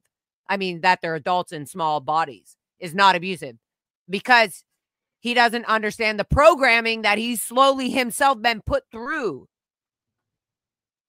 Okay, sorry. Yeah. This is not okay, man. Or like Judge Diaz. I don't know who. You guys bought him. I don't know who Judge Diaz is. Yeah, it's all right. He was only in Scientology. Just so you know, just for me to you, this is not okay, man. Okay. I'm speaking to you as a person. Okay, and I'll speak to you as a person. My girlfriend was raised in this. Okay. And when she was like 12 years old, she was digging trenches. See, he goes right here. Was it purposeful? Okay. Yeah, that's intentional. Not okay. Yeah, it fucking was intentional. What's wrong with that? Well, when they start doing like some of the audits, was it purposeful or what? Purposeful. I don't know. 12-year-olds digging trenches. Do you think that's purposeful? When I was 12 years old, I was working for my father doing home improvement. I had to work on. You were working for your father. I'm not working for my father. We're strangers pulling your pants down and spanking you and getting boners. Yeah, I doubt if that heard. That was possible. Well, it was. Especially on Hemet. Yeah. Yeah. Well, she only saw her parents for 2 hours a week.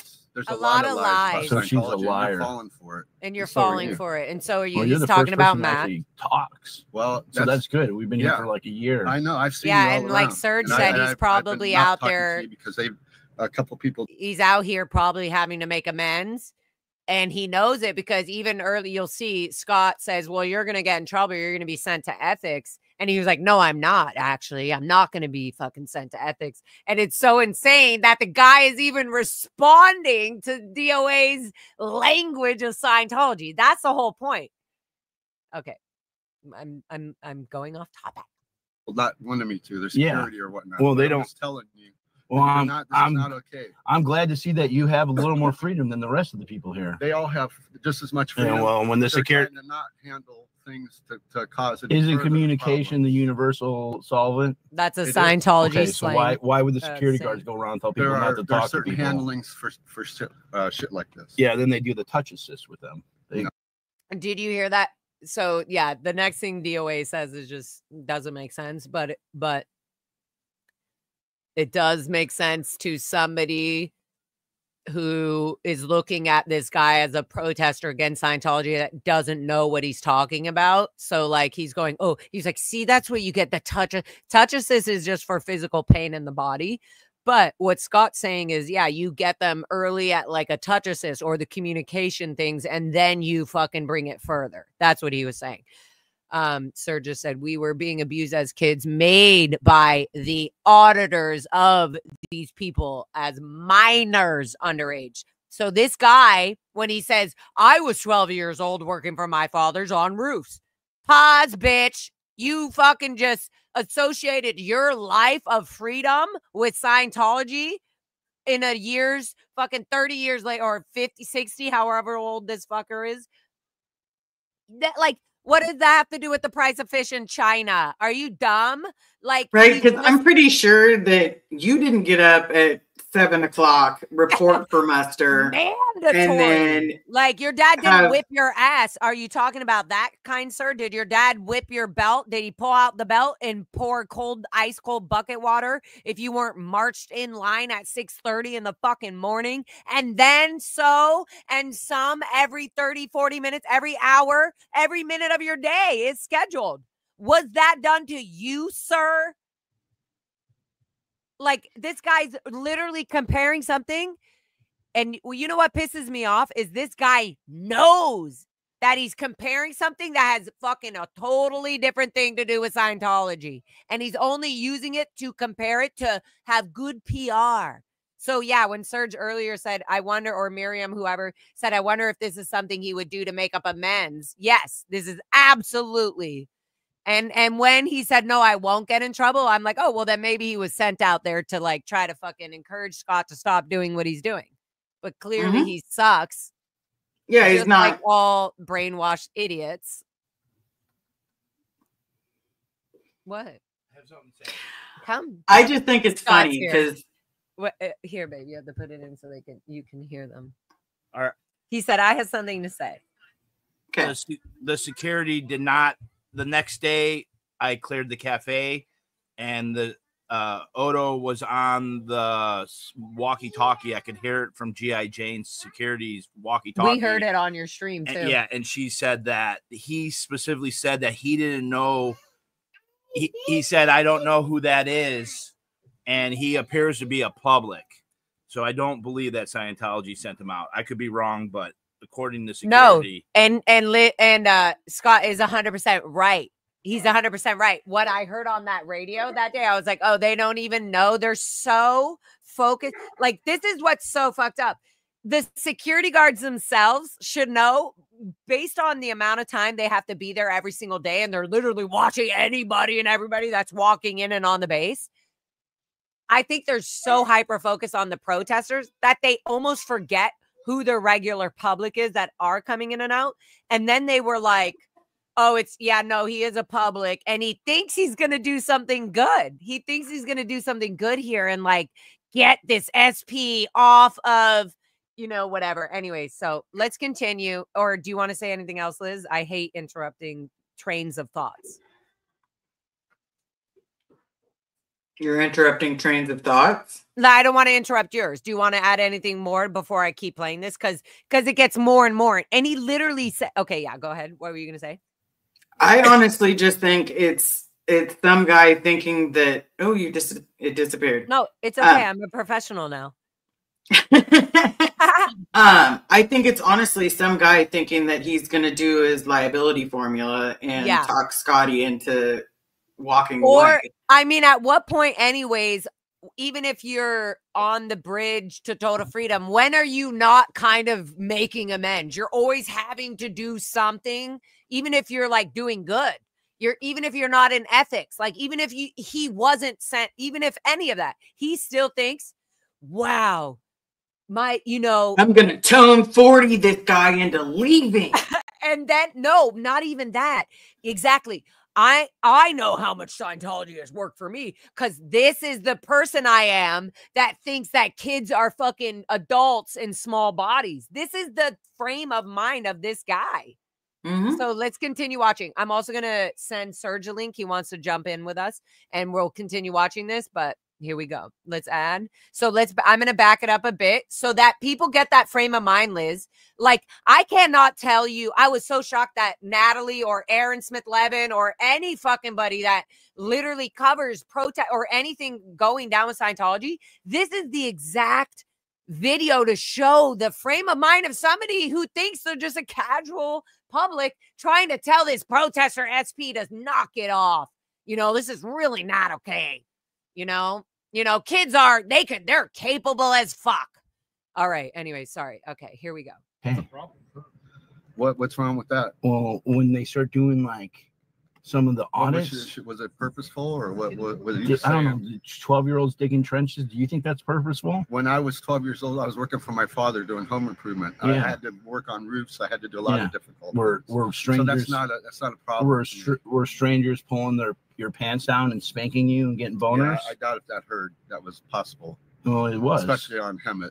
Yeah. Yeah. Did you hear that? Especially on Hemet, because even me, I was lied to as a child. We were all lied to. And even Liz was lied to. And all the Pack Ranch cadets were lied to about the fact that Hemet and Golden Air Productions and the Int Ranch was so amazing. And there's animals and it's so green and beautiful and perfect.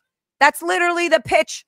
And then me and my sister and my brother and everybody else went to the Pack Ranch and went to the Int Ranch and went to these fucking kid centers with their family and be dropped off, and they were pigsties. They were literally buildings or properties that children were expected to renovate and build to make happy, to make that dream for themselves. Okay, sorry. So this all triggers me. I was like, bullshit, bullshit, bullshit, like constantly. Okay.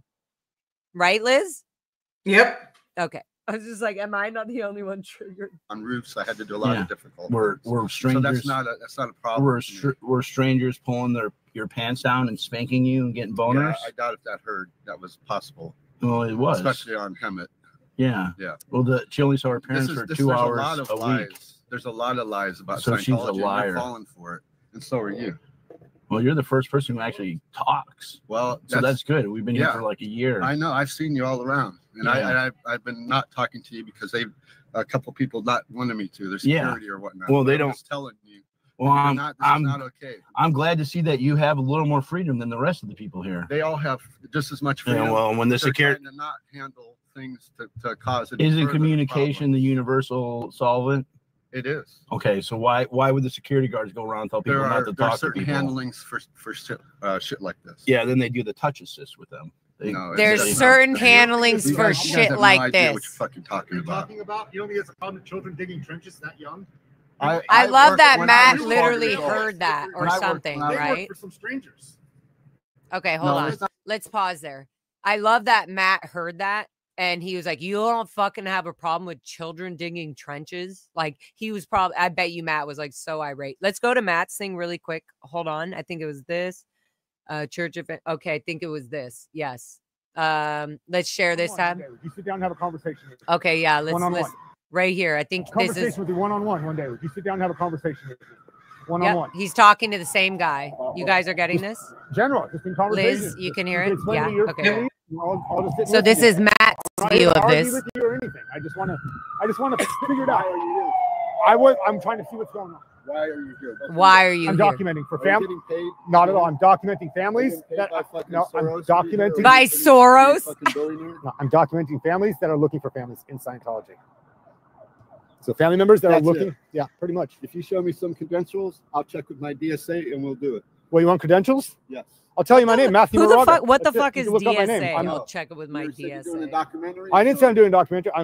This is documenting. I'm documenting. This is documenting for family members that are watching. Yeah. So I'm not here to argue with you. You want to sit down and we'll talk? We'll talk. Yeah. I'm just saying. Stop doing this shit and we'll talk. Yeah. See, he's really I've trying. had a lot of family members reach out to me saying thank you for showing their family members. All right. Oh, it's bullshit. Right. He said that's bullshit. No, I'm not. He's like, no, I'm not. He's like, Laura Anderson. And give it to me. Liz Ferris. You make a list of family members to give it to me. We have I'll be here Tuesday. I'll see you on New Year's Eve with that list. So Matt, I believe, does have. I'll be here with that list on Tuesday.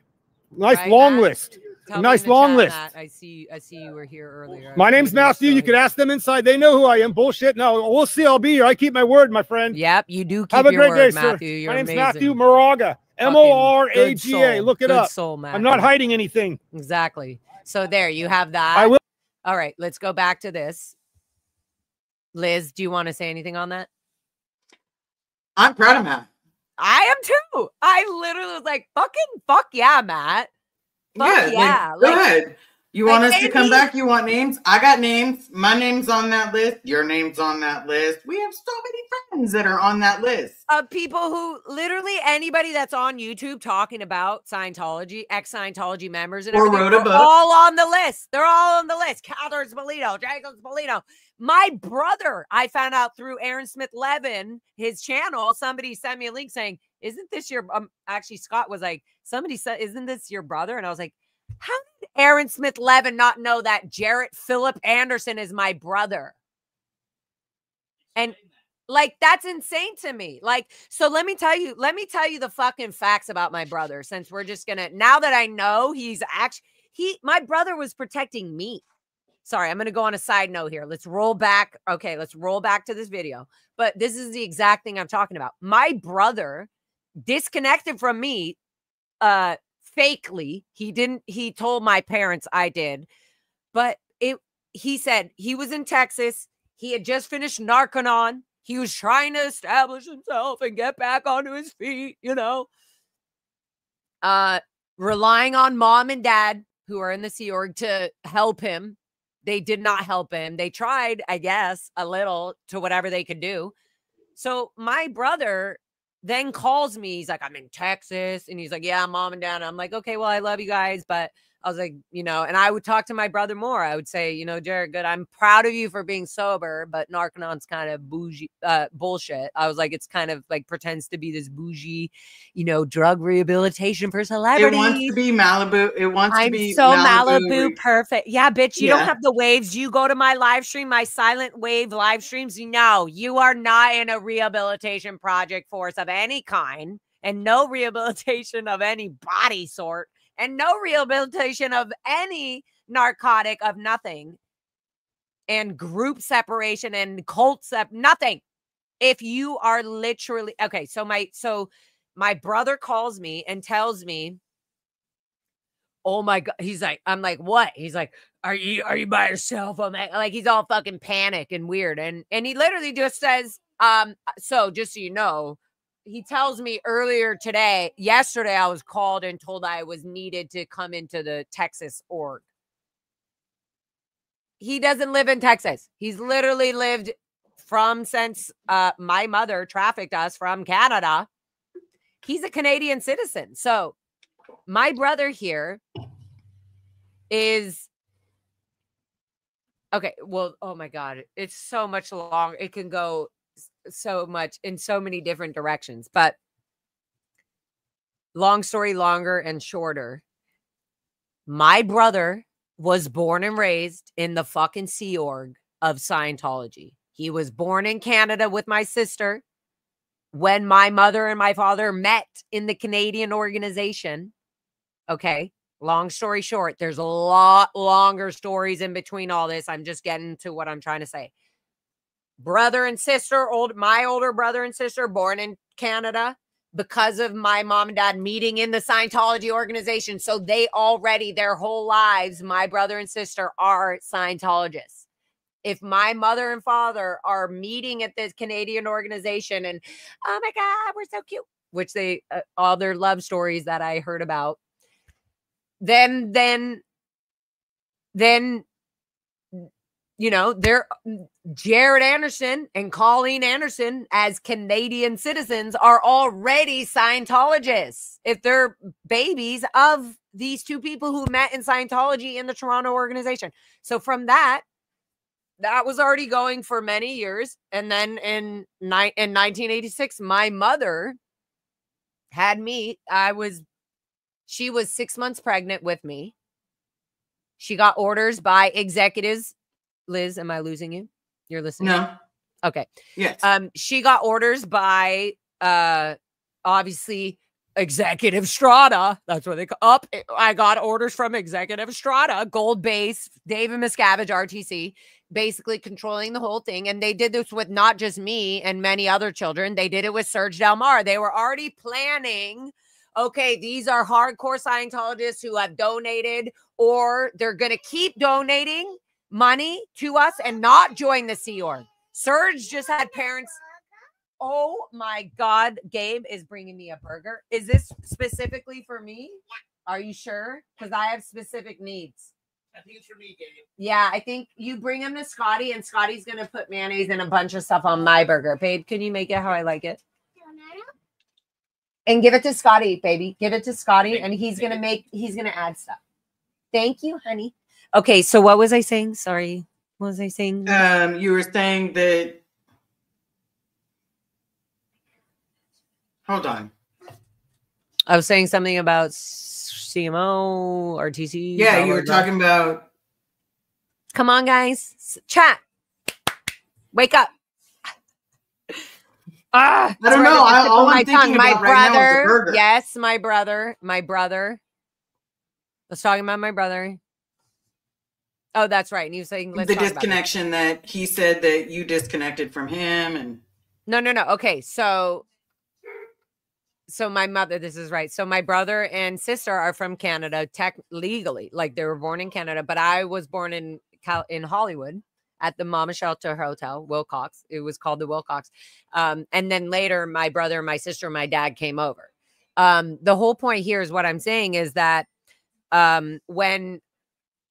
Like I can't like whatever I'm reflecting on and looking at has been only Scientology. My brother and sister are only Scientology. Even my mom and dad, I thought were always, in my mind, always infinity in Scientology. They all like Scientology has just always been going. And like, there was no, like, I never knew about their meetup of how they met until I left the Sea Org, until I literally was like, oh, I'm going to be a musician and a singer. And people are wondering about my life and they want to know how you guys met. And you met in your church. And so I obviously reworded it, but that's where I started. I was like, oh, so mom came to the US by herself. Cause she was like, I was like, wow, she was pregnant with me 6 months. Oh my God. Like, I never got to have that full conversation with either one of my parents. I started it with my dad and we talked. It was just so like, whoa, whoa. And my brain was still trying to not tell my dad I'm not a Scientologist anymore. Like there was no way for me to get the guts to be like, Dad, would you be mad at me if I wasn't a Scientologist? No. Like that's the most disappointing thing. Such a disappointment. They just thought whatever you would be doing, you would at least, no matter, like Scientology. Don't you care about the planet? And it's your backbone. Like we're gonna handle our ARC breaks and communication, like disagreements with Scientology. It's our backbone. Right? Like what about Texas and your brother? Okay, so thank you guys keeping me on. So my brother calls me and he finished Narconon. He went to Texas to work for some Scientology company that was going to give him some construction job and blah, blah, blah. And then it wasn't working. He was like, they're fucking paying me like the shittiest, lowest wage. Like, of course, it's a Scientology company. Literally, they're like, oh, you were in the Sea Org? Let's continue to abuse you. Let's try to get away with all the labor and the least amount of pay. So anyways, my brother was in Texas and he calls me. He's like, they just called me into the Texas org. And then I was like, okay. And I could hear in his voice, he's like, oh my God. Are you like, okay, but you're listening to me, right? I was like, yes, what? Like, you know, here, I'm going to send, I guess the link expired. So I'm going to resend it for Surge. So okay, then he goes. Let me run somewhere real quick. Okay, good. So I'll finish telling. Do you want me to finish telling the story or not? Finish telling the story, but and then we'll run really quick and then come back. Okay, perfect. Yeah, go ahead, Liz. But you can hear. So I basically said to my brother was like, I was like, what is it? Why are you so weird and nervous? Just tell me. And he's like, so they just like, he was like, so you know how I told you I have to like go into the org for something like, and I was like, yeah. He was telling me before when we were talking, he was like, oh, they need me to go into the org. And I was like, well, just go in and do whatever. I was like, at least it'll like make you be able to see Dad and talk to Dad or whatever. Thank you, honey. And then he goes, well, he's like, no, that he was like, then she was like, so he was like, no. So I go into the org. And he's like, no, I met up with the guy that helped. He was going on this whole role. Like the guy that helped me with Narconon and was there. And he was sitting and he was like, you need to talk to this guy. He's the ethics guy for Texas. So anyways, long story longer, the guy met him at some lunch meeting or something. They went and met somewhere at some lunch place and they pulled out the goldenrod SP declare of me for him. They pulled it out and they were like, so you need to read this. You know, your sister is being, you know, out ethics and she's a suppressive. And so they showed him the thing and he was like, okay, like, wow. Okay. Wow. You know, he was kind of tossed by it, but he was like, okay, well, so he's shown the declare and it says Megan Laura Anderson is declared and can't get whatever it was. So then I'm in LA, right? So he calls me later. He could like, I guess he gets home and he's like, okay, that afternoon he calls me and he's like, you will not believe I was made to go to the org. I didn't know why. And he was like, I went to lunch with the guy that fucking helped me get through Narconon. And he's the one who showed me you're declared. He was like, you're declared SP. He was so scared for me. He was so scared. He was like, it said declared suppressive person, Laura, Megan. It said Megan Anderson. I was like, oh, it didn't say Laura. Well, then they don't legally have my name. Anyways, isn't that crazy? So he was so freaked out. But then I just knew, okay, well, now I know I'm declared. But my brother was still talking to me at that time. So, yeah, that was that. I'm sure the story was supposed to go longer, but should we go back to, oh, yes. Oh, my God. Scott was saying, tell them about that. So my brother in a drunken, chaotic, fucking mental, not to make it okay, but also understandable. He went to Celebrity Center and all the major Scientology buildings. And he went and took oil-based paint or water-based paint. And actually, so see, the harm was that he's more in his trauma and his fields. He just grabbed red paint from Home Depot, and splashed it across the sign of Celebrity Center, went to Gold Base. He went to the Scientology Media Center, splash. Like, in a way, that could be considered like a protest. Obviously, that's not. And like, I don't know. It's vandalism. It's most definitely a protest.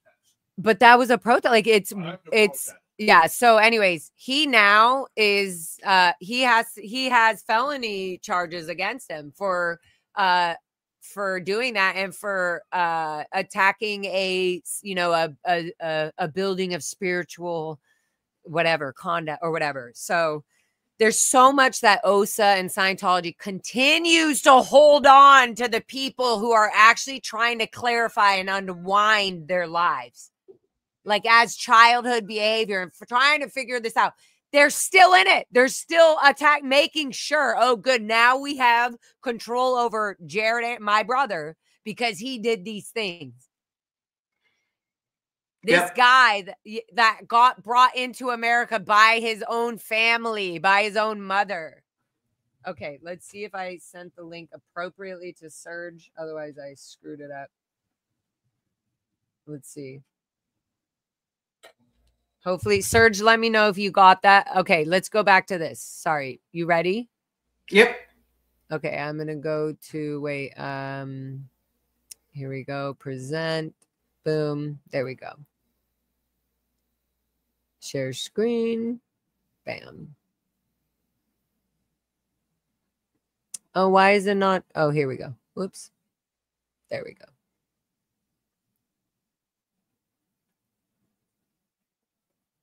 Why is it not sharing? Hello. Wait, cancel. You have to add it to screen. So how do I do that? Present. You just click on it. Share screen. Share screen. Yep. And then what? Click on that one right there. Right here? Oh, yep. There we go. Here.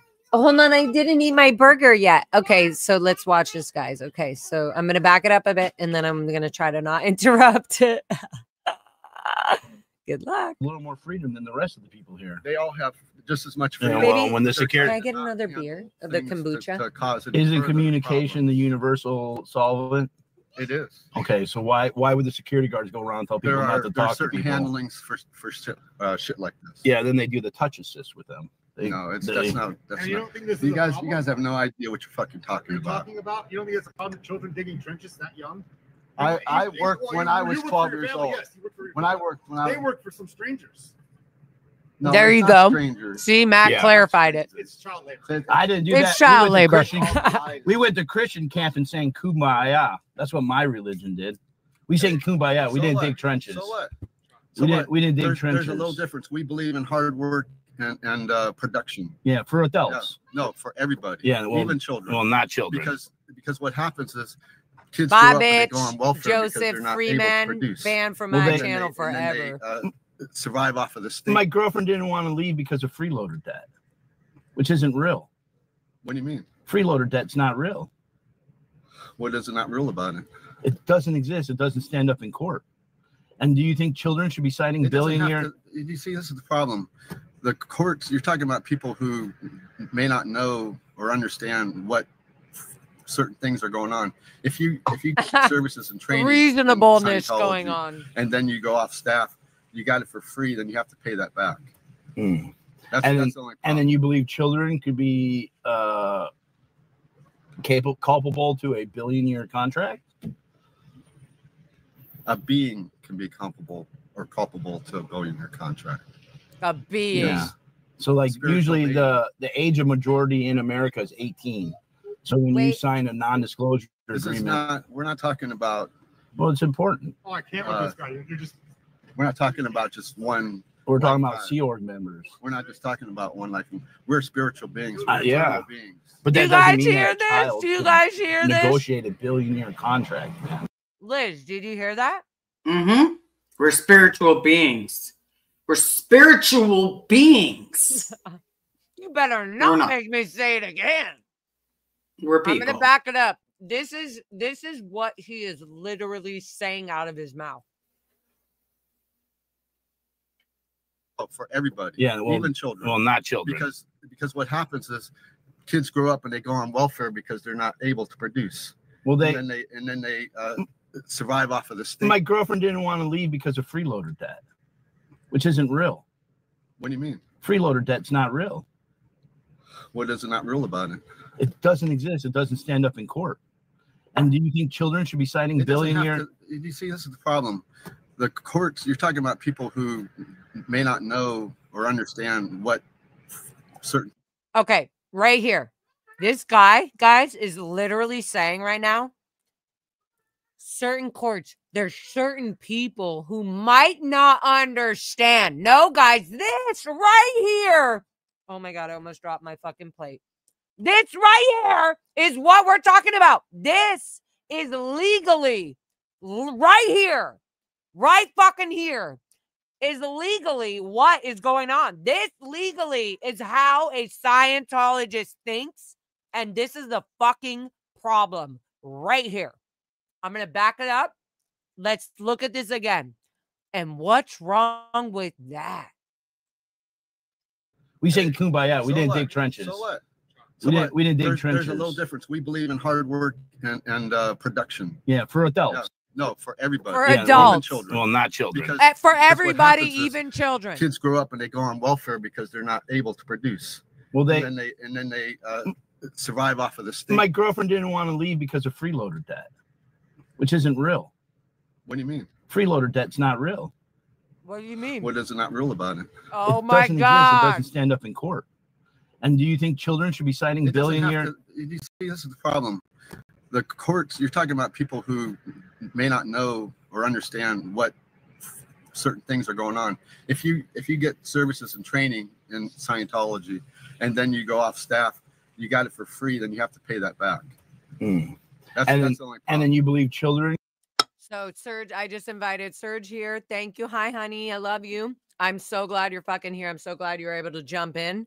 I'm going to back it up a little bit here, but Serge, if you want to pause me or call, like, hey, pause, like I can see you, so I'll pause and see you say something. Yes, go ahead, Liz. Here's the one thing, like for me, when he's like, so what? Yeah. Are you, that's all I can think of. Okay. When we were, those of us that grew up in Scientology, in like Pac Base, in Florida, you know, trafficked in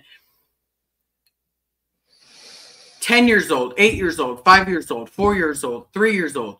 We were working. It didn't matter. Like, oh, you didn't know your alphabet? It's okay. You know how to dig a ditch. Literally, whatever you are physically capable of doing, you better do it all the way. Yeah, you better put your all into it. Like your back better be in to dig that whatever. Like, oh, you cut your finger off? Keep your TRs in. So this was the norm. And so this guy has this idea that this is the fucking norm. And we're literally like, and Scott goes, that's not what the judge said. Like, I want to play him a little bit more because I think he's going to say, look at today's society. Exactly. I'm going to back it up a bit and then I'll let it play. Okay. I just wanted to make sure Serge was in here with us. And hey, y'all in the chat, make sure you freaking like the video if you're watching, because clearly that will bring more attention to hashtag no more kids in Scientology. NMKIS. Okay. Here we go.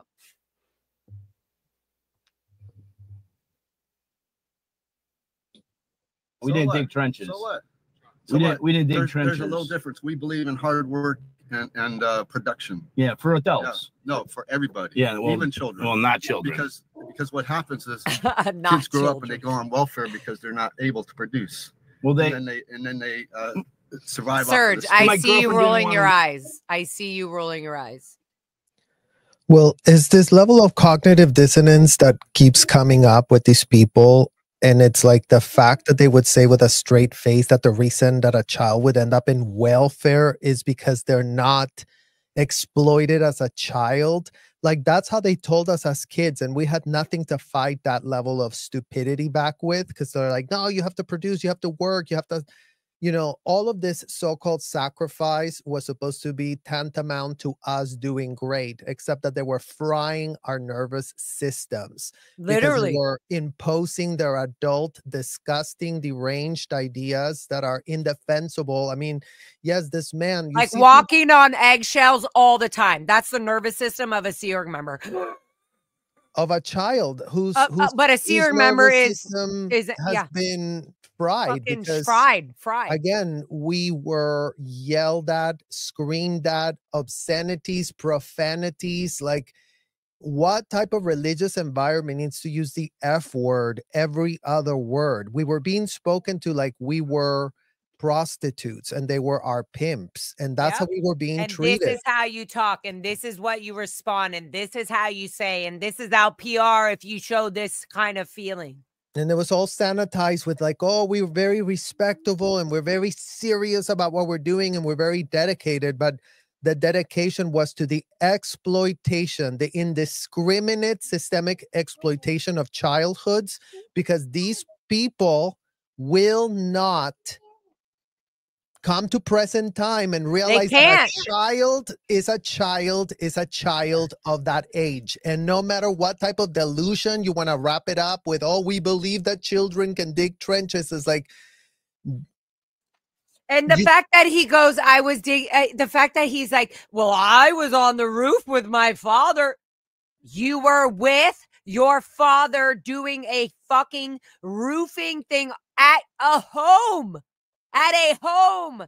That was your family home. It's a whole different. And so you have people like this blind Scientologist that wants to just not know the fucking facts of what we went through. And we're going, no. Even Scott's going, no, my girlfriend actually was fucking in the Sea Org, was way above your fucking ass. And well, and it's all entitlement and privilege. That's what they're flaunting. And they get away with entitlement privilege because they were an adult and they chose. And if you're paying for the courses, but if you're paying for the courses and the auditing. If you choose it, who the F gives an F what that man wants to do with his entire adult life? But again, it's like, is the fact that he's literally corroborating what we've been speaking against. Like, you can choose it for yourself as a grown-ass adult. Nobody gives an F. No one's coming to cradle and canoodle you out of the damn hotel or commercial building.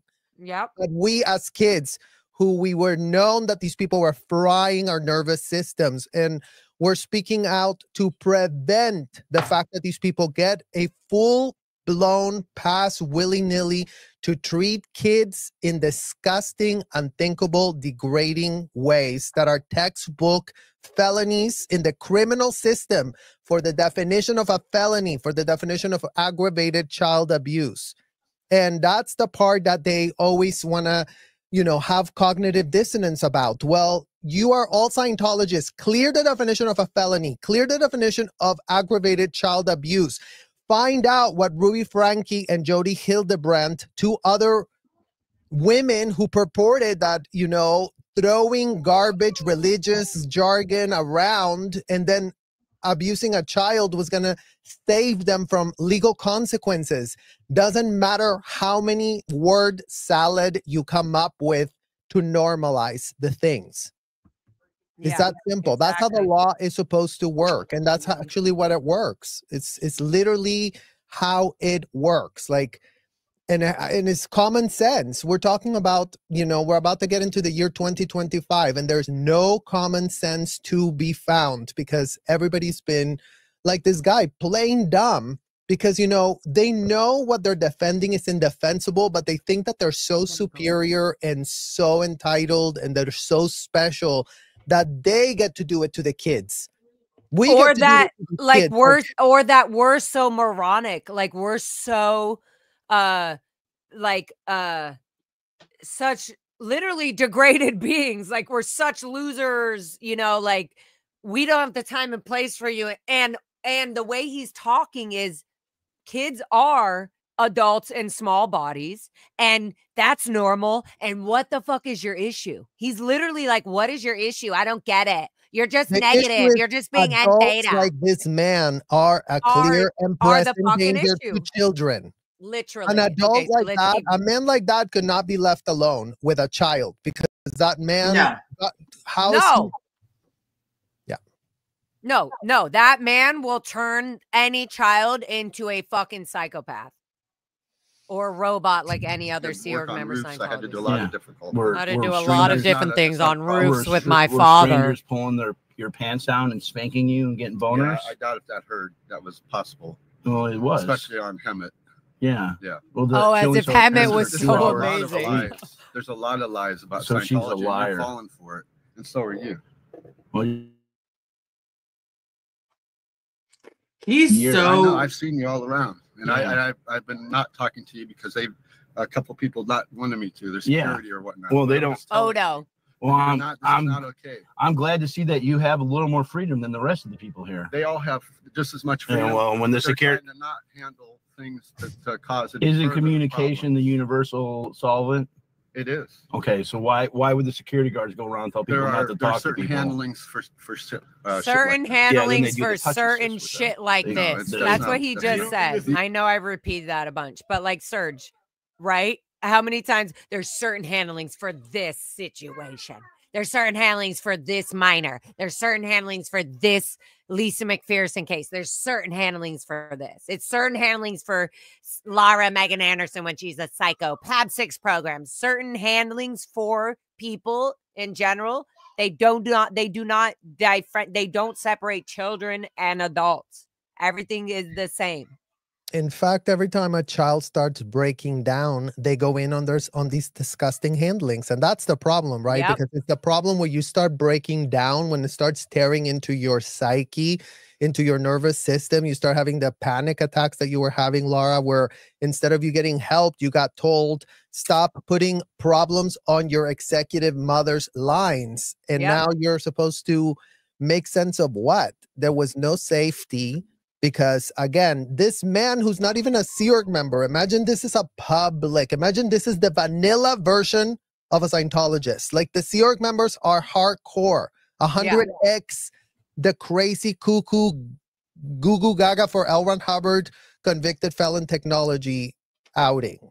So it's just so intense that these conversations are now being had, and that Scientology is allowing people to go and speak to DOA in the hopes of, handling the things that DOA doesn't know. And it's like, you cannot handle advocates that understand what they're advocating for. And that's what we're talking about. And that's what's so refreshing to see, that as we're going into this year, 2025, the advocacy of Scientology has changed. The awareness of the community has transformed.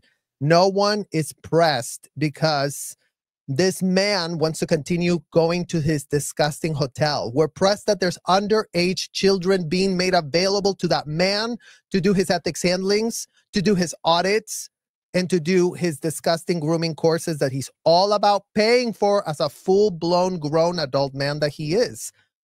And sure, if you want to go do that as a grown adult, like, plenty of people could have a million opinions about it. It's not going to change. But you are not allowed to have underage kids there doing that, giving anything to you putting them to dig trenches for a purpose, whatever the fuck deranged purpose this man thinks could be summoned. Because again, going back to, like, they weren't teaching kids to be productive. They were literally teaching kids to be submissive or else. And that is full-blown slavery.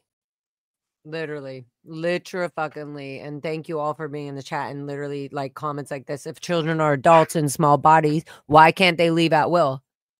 Church of Scientology is an abusive mind controlling cult. Seriously, exactly. Yeah. Like, why, if we're so adult-ish, then give us our own decisions. Literally. Excuse me. Hi. The kid is playing with the buttons. Okay, so let's continue. Thank God he can't hear what's going on in my ears or anything. So when the kid's with me, guys, he can't hear anything. He's just happy to be on the screen. Like, oh, look, I'm with Lara. Okay, so let's continue watching this. I'm going to back it up the teeny because communication, the universal solvent. It is. Okay, so why would the security guards go around and tell people not to There are talk to certain people? handlings for shit like this. Yeah, then they do the touch assist with them. That's not. I already told you guys Scott have no he idea messed what up you're on. talking about. You don't think it's a problem with children digging trenches that young? See, I love Matt came in. When I was 12 years old. When I worked For your when I- family. There you go. See, Matt clarified it No, right it's there. not strangers.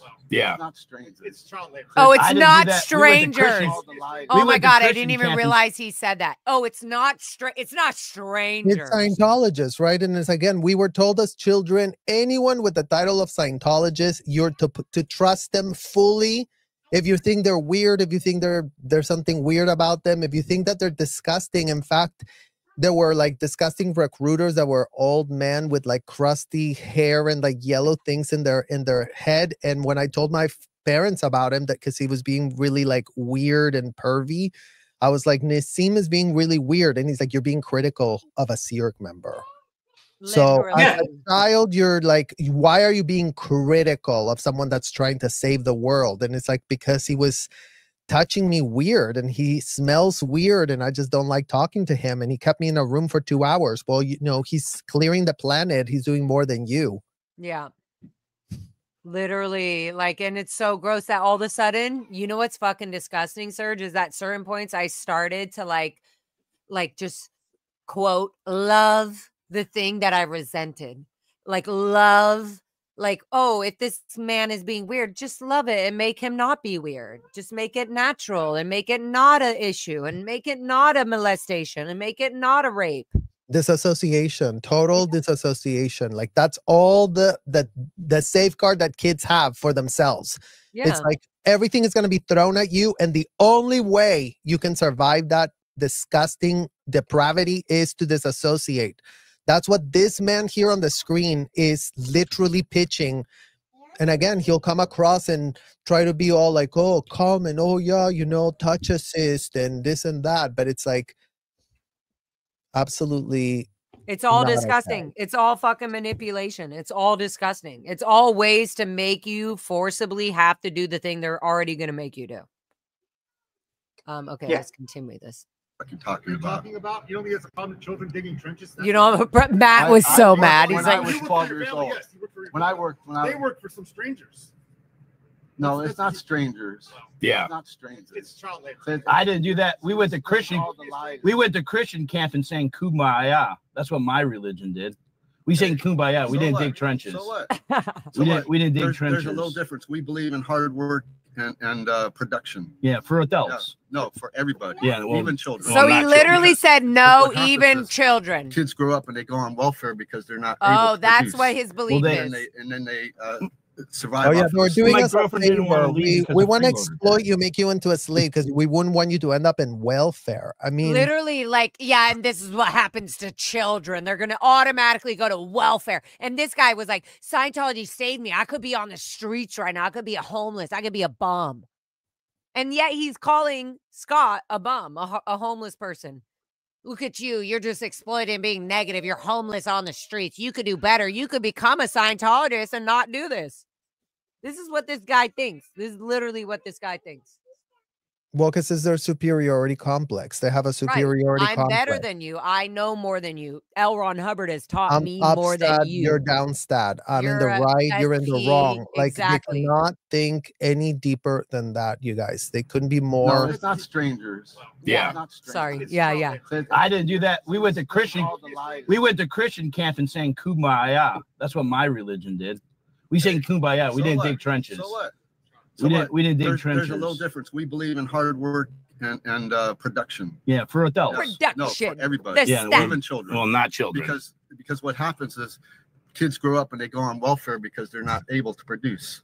Well, and then they survive off of the state. my girlfriend didn't want to leave because of freeloader debt, which isn't real. What do you mean? Freeloader debt's not real. What is not real about it? It doesn't exist. It doesn't stand up in court.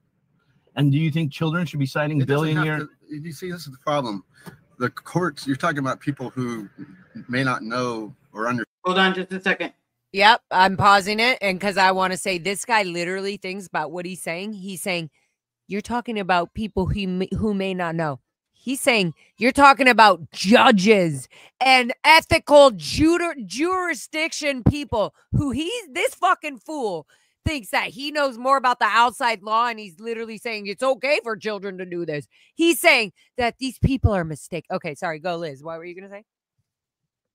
Hold on, I just wanted to hear what he has to say next. Oh, okay. Sorry. Because we haven't made it past this part in a while. I know, but this is what I was leading. Like, understand what certain things are going on. If you get services and training in Scientology, and then you go off staff, you got it for free, then you have to pay that back. That's the only problem. And then you believe children could be culpable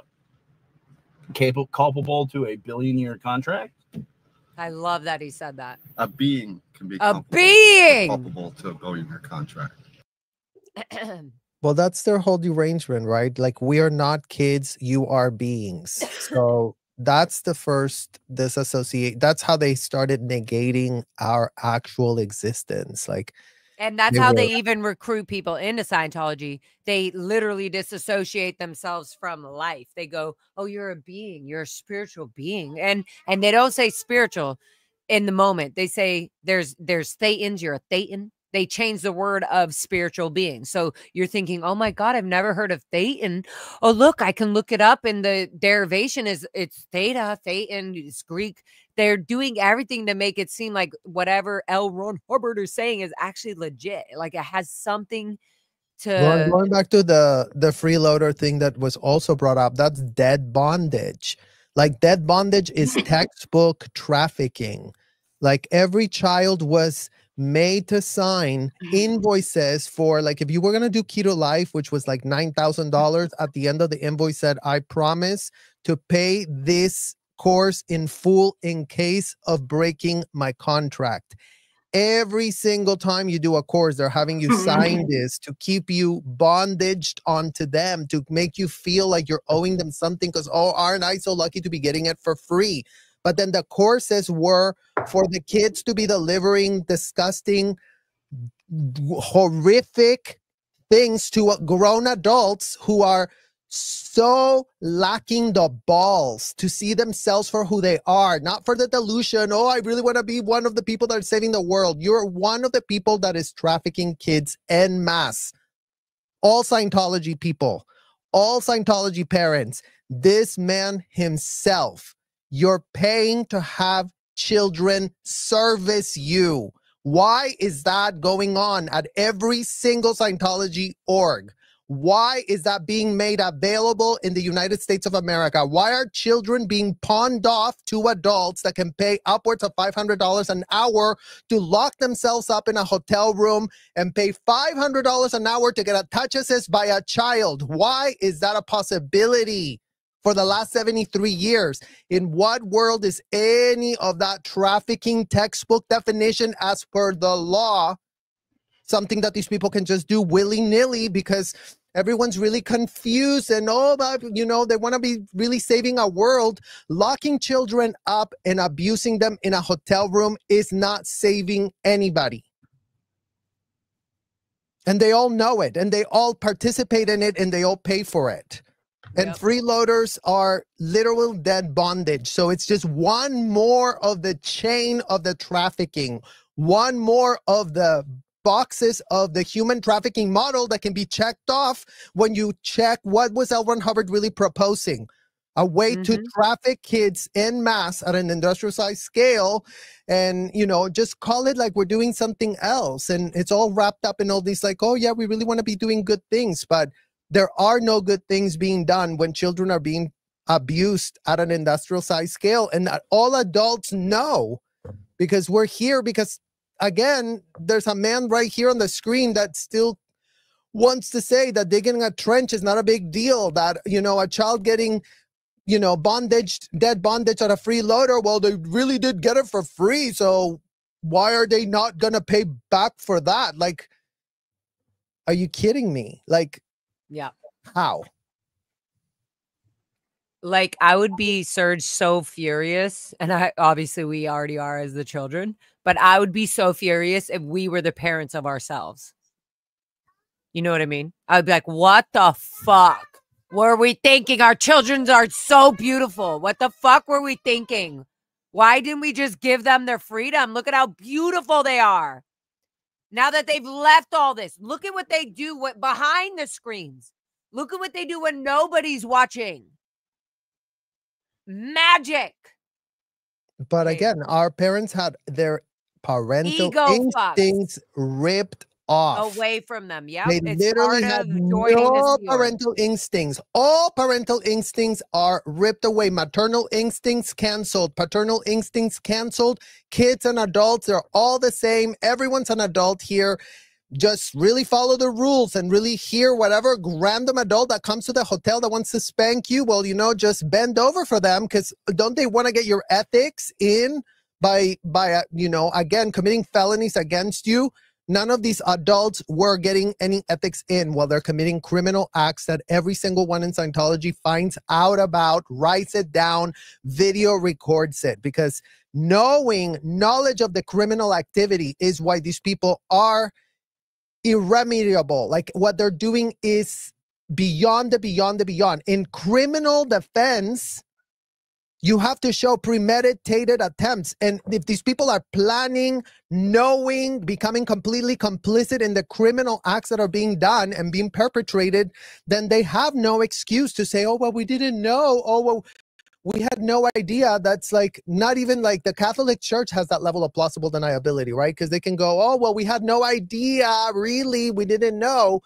But in Scientology, they were video recording it once they found out that something was going on. And they were all like, oh, let's really get an ethics cycle out of this. Let's get another statistic out of this. They made it a statistic.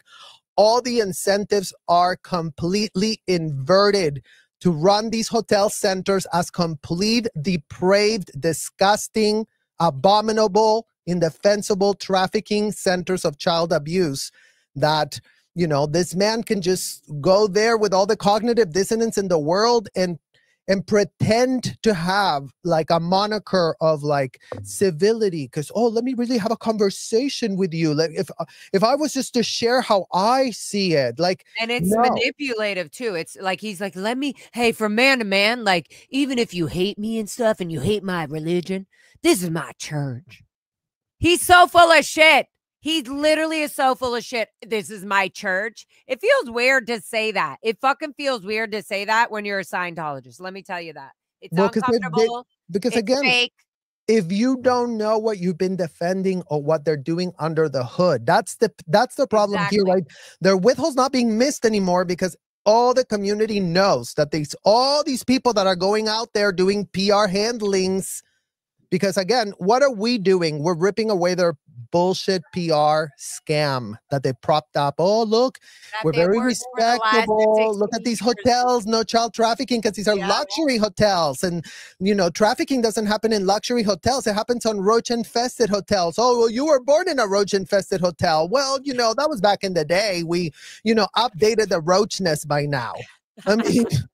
The roachness isn't so bad anymore. Yeah. And wait, we also don't have children or anything like that inside of these fucking hotels. Even the hotels that I was born in do not have children in there unless they're occupied by an adult or their parent. Like, that's just fucking insane and normalness. Okay, let's get back to this fucking video. And I backed it up. Yeah, because I gotta go soon. Liz, I love you, babe.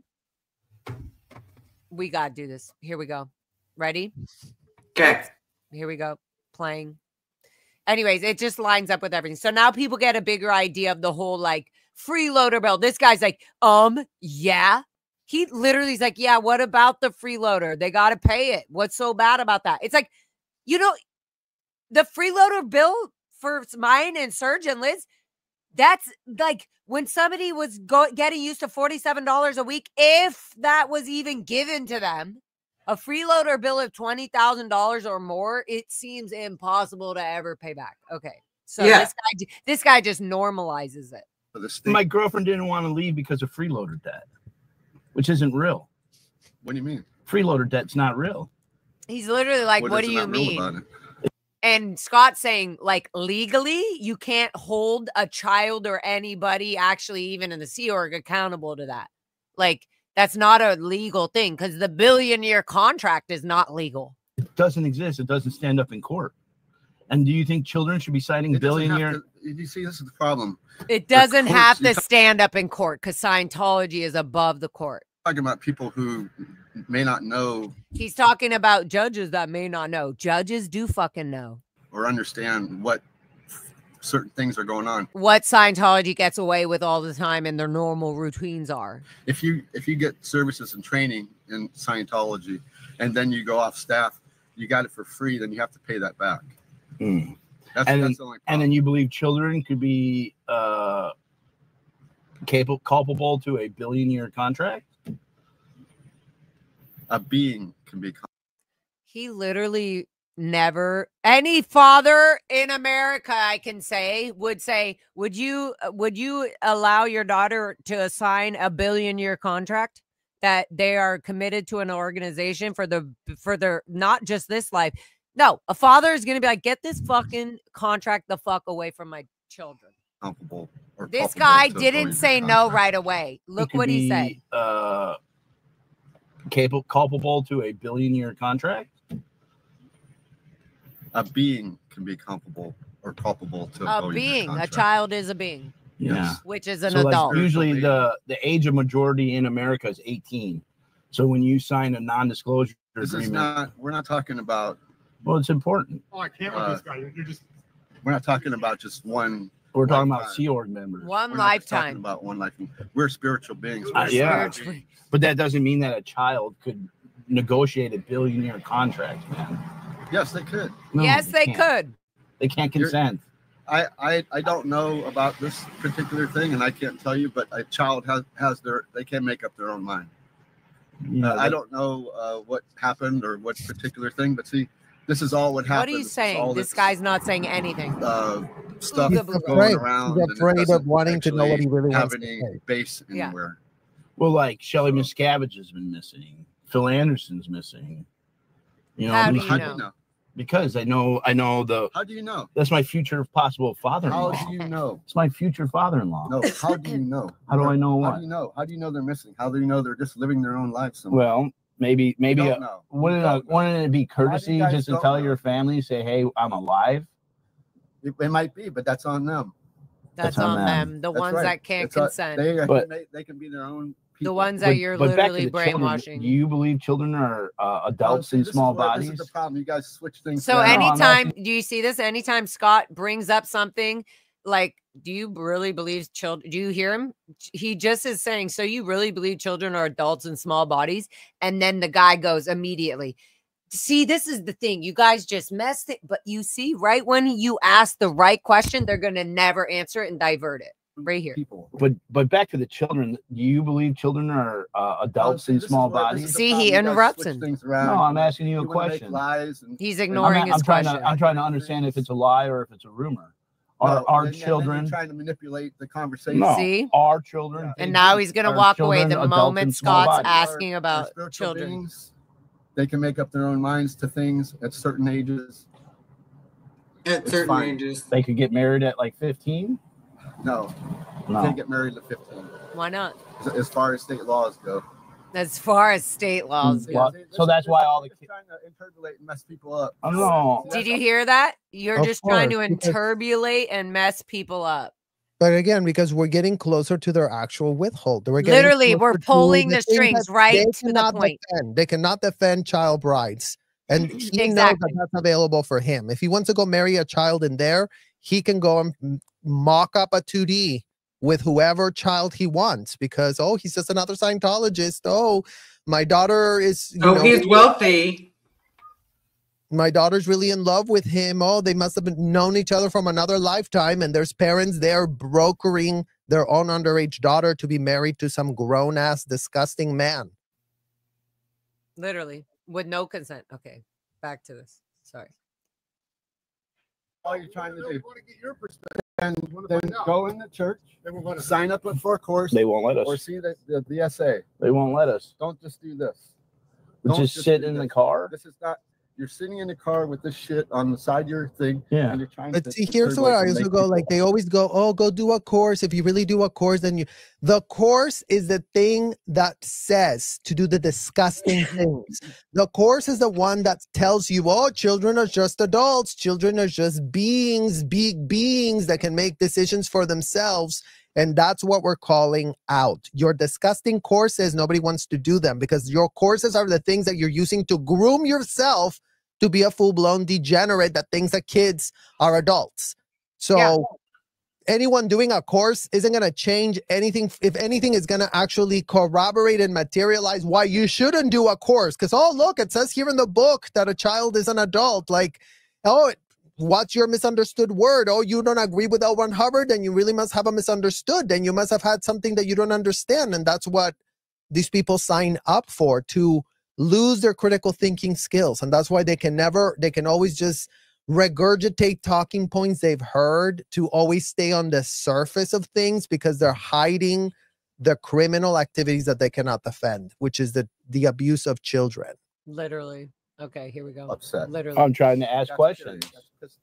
I'm shitty. trying And to you're gonna ask get in trouble questions. for talking to us. Uh-huh. You know that, No, I'm right? not. No, Oh, I'm for not. sure you are. No, I'm not. When you're sitting in ethics, I'm not going to when you're sitting in ethics, See, so if he's so confident about not getting in trouble, I would say it would be what you said, Serge, where you were saying like, oh, he's doing it for an ethics handling or making up the damage or something for his pedophilia or whatever financial shit he's done or whatever the fuck, right? Didn't make But a payment here on he time. exactly, Liz, literally, or it's literally just like he's literally going, and this is where I kind of do believe this, guys. I believe he's going, I'm not going to get in trouble with this.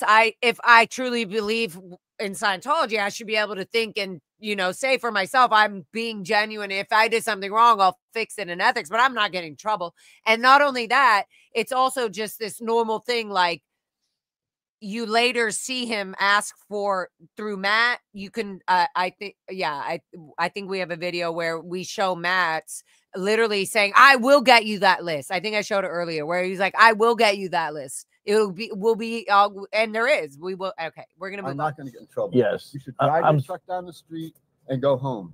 Both of you. This is my home. No, it's not your home. I'm homeless. Can't tell me to go home. We've been there. Makes sense. Make that make sense. Oh, well, see, I'm glad I came here.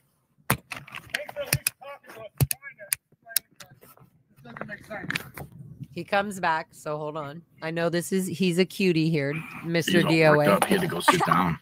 That was a lot for We all him. gotta, yeah, he had to go sit down. I should pull up Matt's stream, but we'll just follow this through because I'll just I think he comes back quite quickly, actually. With the Mr. Nice Guy routine was going to get all the people. Okay. Oh, he's coming back right here. Get a life, get a job. Get a you don't life. have to be fucking homeless. I like being homeless. May God go with you. Okay, Praise so be to Allah. I don't think he came back after that, but yeah. Okay, so yeah. Well, I mean, Liz, that was just like, that's the concept of how people consider children. And you're doing all this. If even Scott just broke it down to like, okay, I'm protesting outside your building, your church, as you say, because of the children of this. In the end, he literally is saying like, well, you come out here with a list and tell me like, okay, did we not do that outside the protest of outside Celebrity Center already with the scroll of all the names of the people who no longer exist on this planet because of Scientology, let alone the children right here that protest all the fucking time? It like, there are so many names. So it was just amazing that Matt could be like, yeah, we will get you that list. We have it. Yes, there are. And it's amazing. As you said, Serge, we're literally pulling the strings to the point. We're literally going, there are family members in here that are being told they are no longer ever allowed to talk to their son or their daughter. Yeah. Or they're to be dead. Good roads, good weather. Good weather. Exactly. Yeah. I mean, again, no amount of talking to these people like this is going to make a difference. And as we've learned, we have to like really contextualize everything. I mean, I think it's great that these conversations continue to be had because we need to continue corroborating everything we've said. The clear and present danger continues to exist. The temperature in these hotels and commercial buildings has not changed. There have been no safeguards implemented. No amount of protesting has made these people realize that they're hurting children because they're going with the stupidity that a child is an adult. That creates irremediable harm.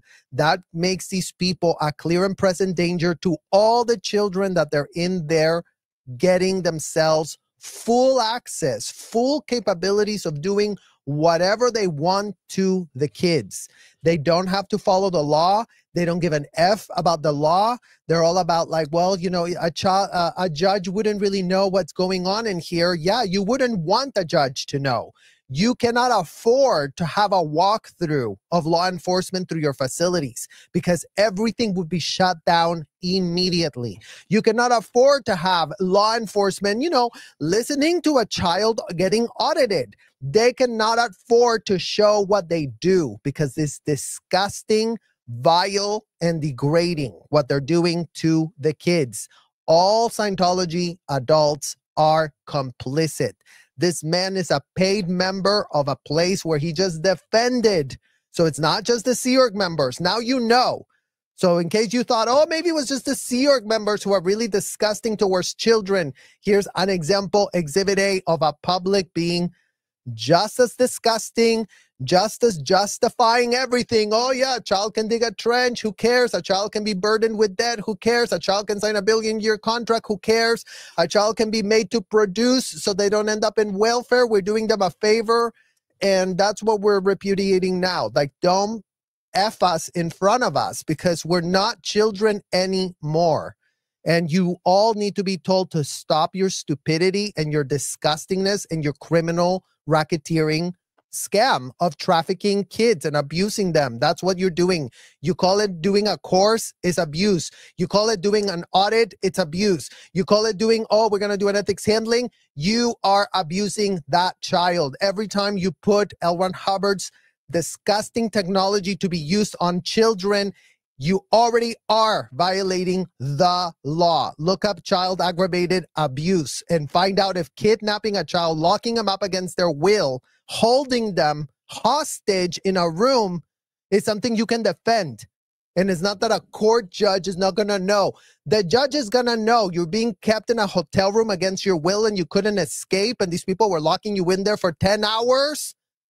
That's called kidnapping. That is a serious felony that's being literally done on kids right now as we speak, with everyone playing dumb, calling it a million names other than what the felony is in the physical MF universe. So all these people that have so many crashing misunderstoods on the law should really be getting themselves criminal attorneys so that they can get the law explained to them so they don't end up in a racketeering, child trafficking conspiracy that is going to start locking up all these adults that were all about getting serviced inside of these disgusting Scientology hotels and commercial buildings.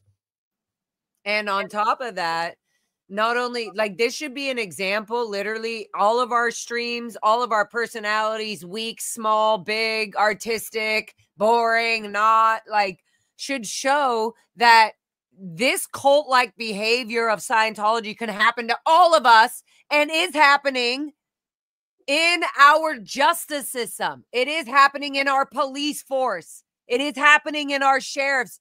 Everybody in those compartments have certain gangs and things that they are part of and feel that if I don't do my job and also do this, then I'm going to be killed or be.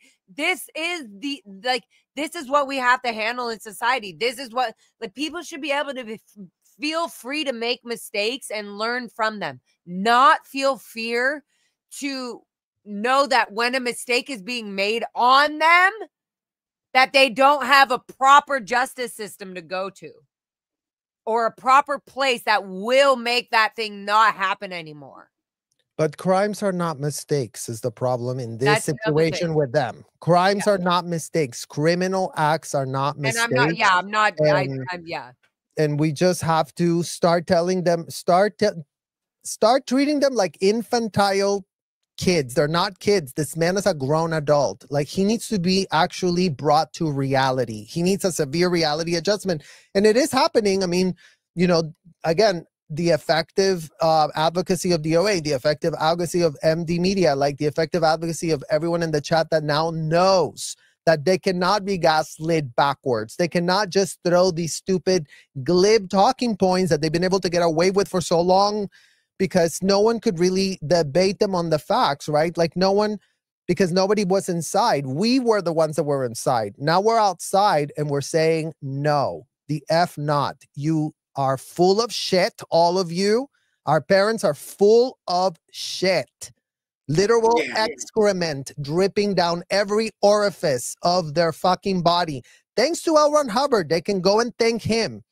They're still there thanking him. They're still there adulating him. Go and adulate him all you want. Excrement is pouring out of every orifice of your body because you're a Scientologist, because you're doing the technology of a convicted felon, because you were stupid to not rein yourself back. You were stupid to not go, well, you know, I shouldn't put my child in harm's way.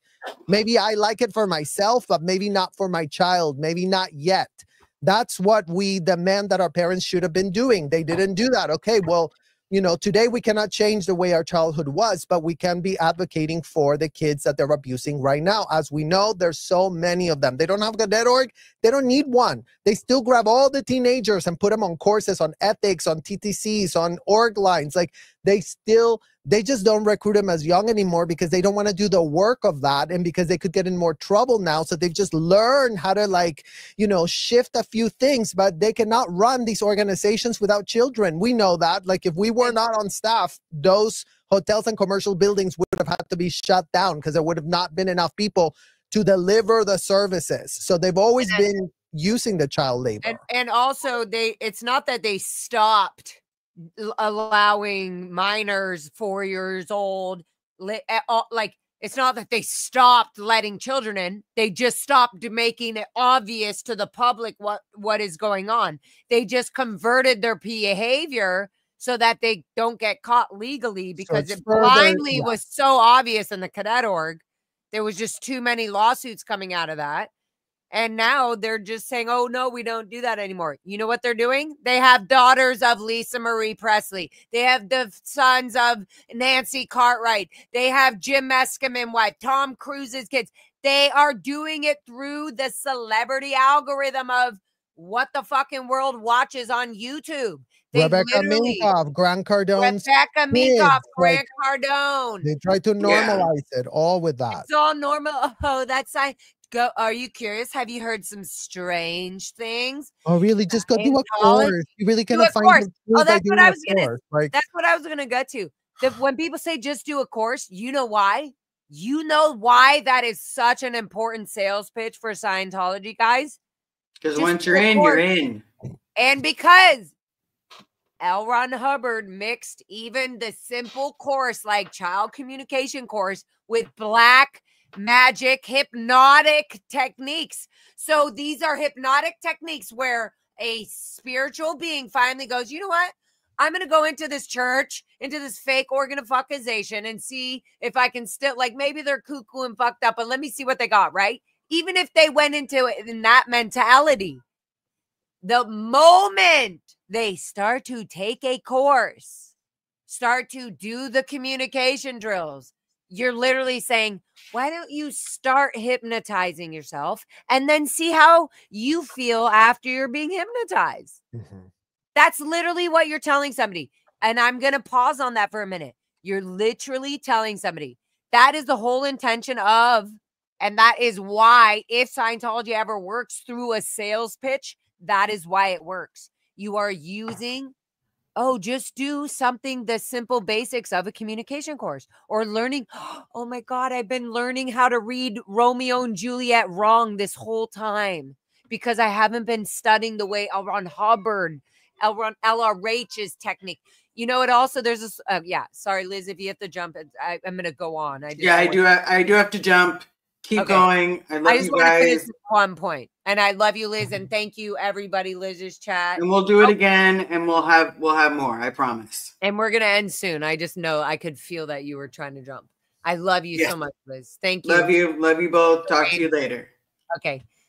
But I do think, as I was saying, is the TRs and all these things, the course, just take a course. Oh, why don't you come in? And the same pitch that Rebecca Minkoff uses and all of us use when we're come in for yourself. Think for yourself. Why don't you come in? Look, I'm not going to tell you what it's about because that would be rude. That wouldn't be the, that would be, they always use, that would be like me describing to you what the Bible is instead of you reading the Bible yourself, right? So then they use that one technique. Just come into Celebrity Center.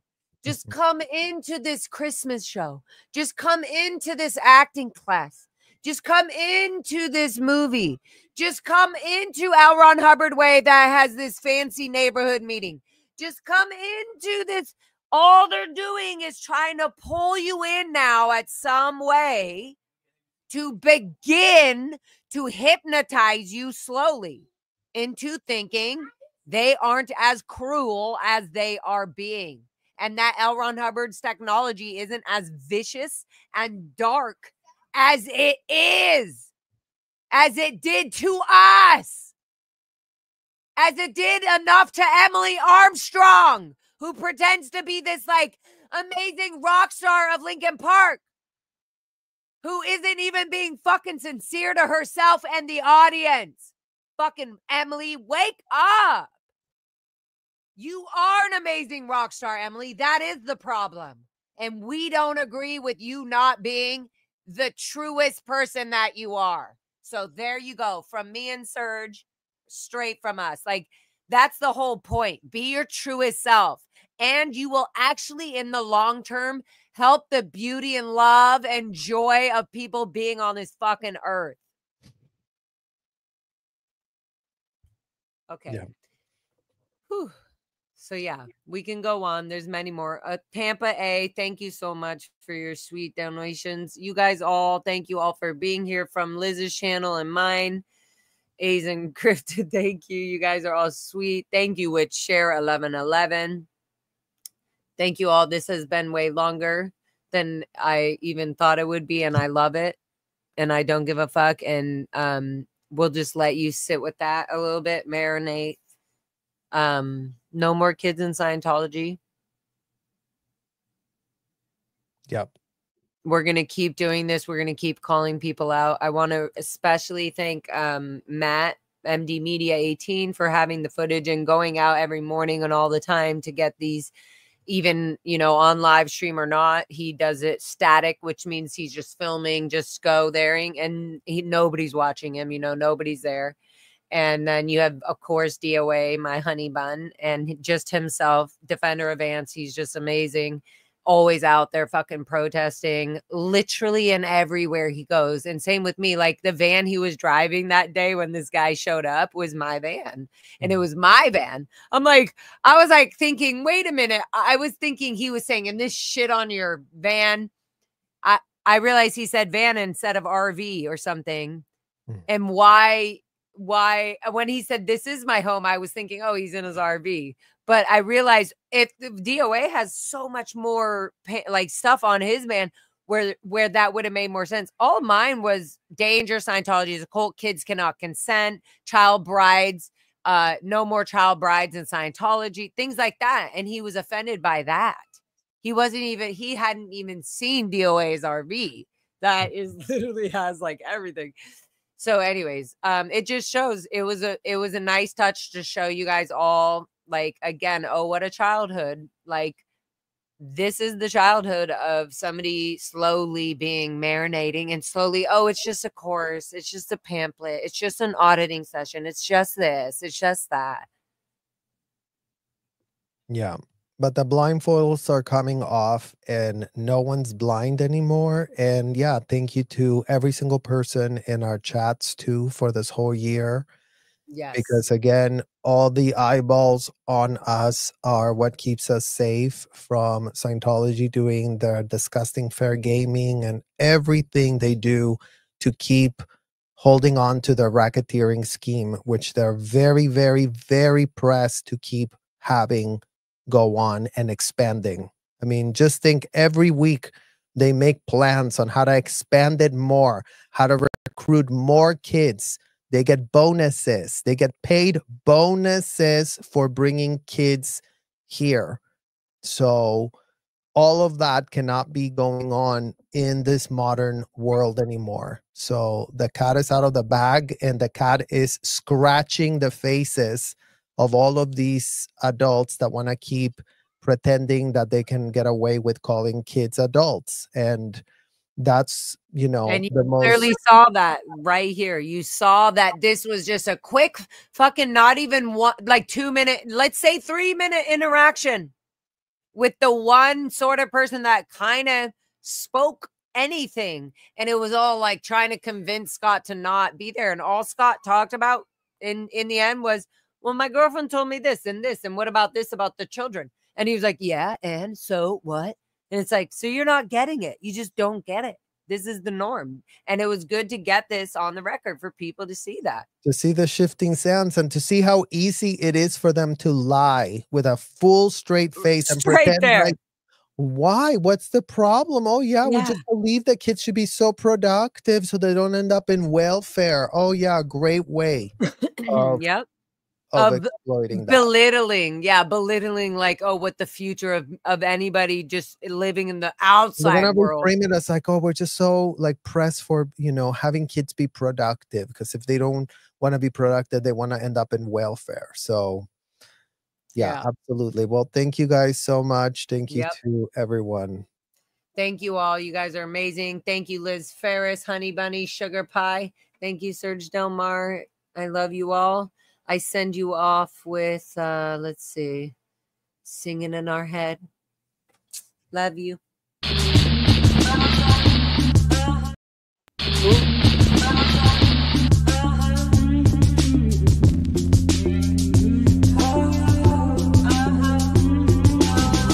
Somebody is searching for the right child.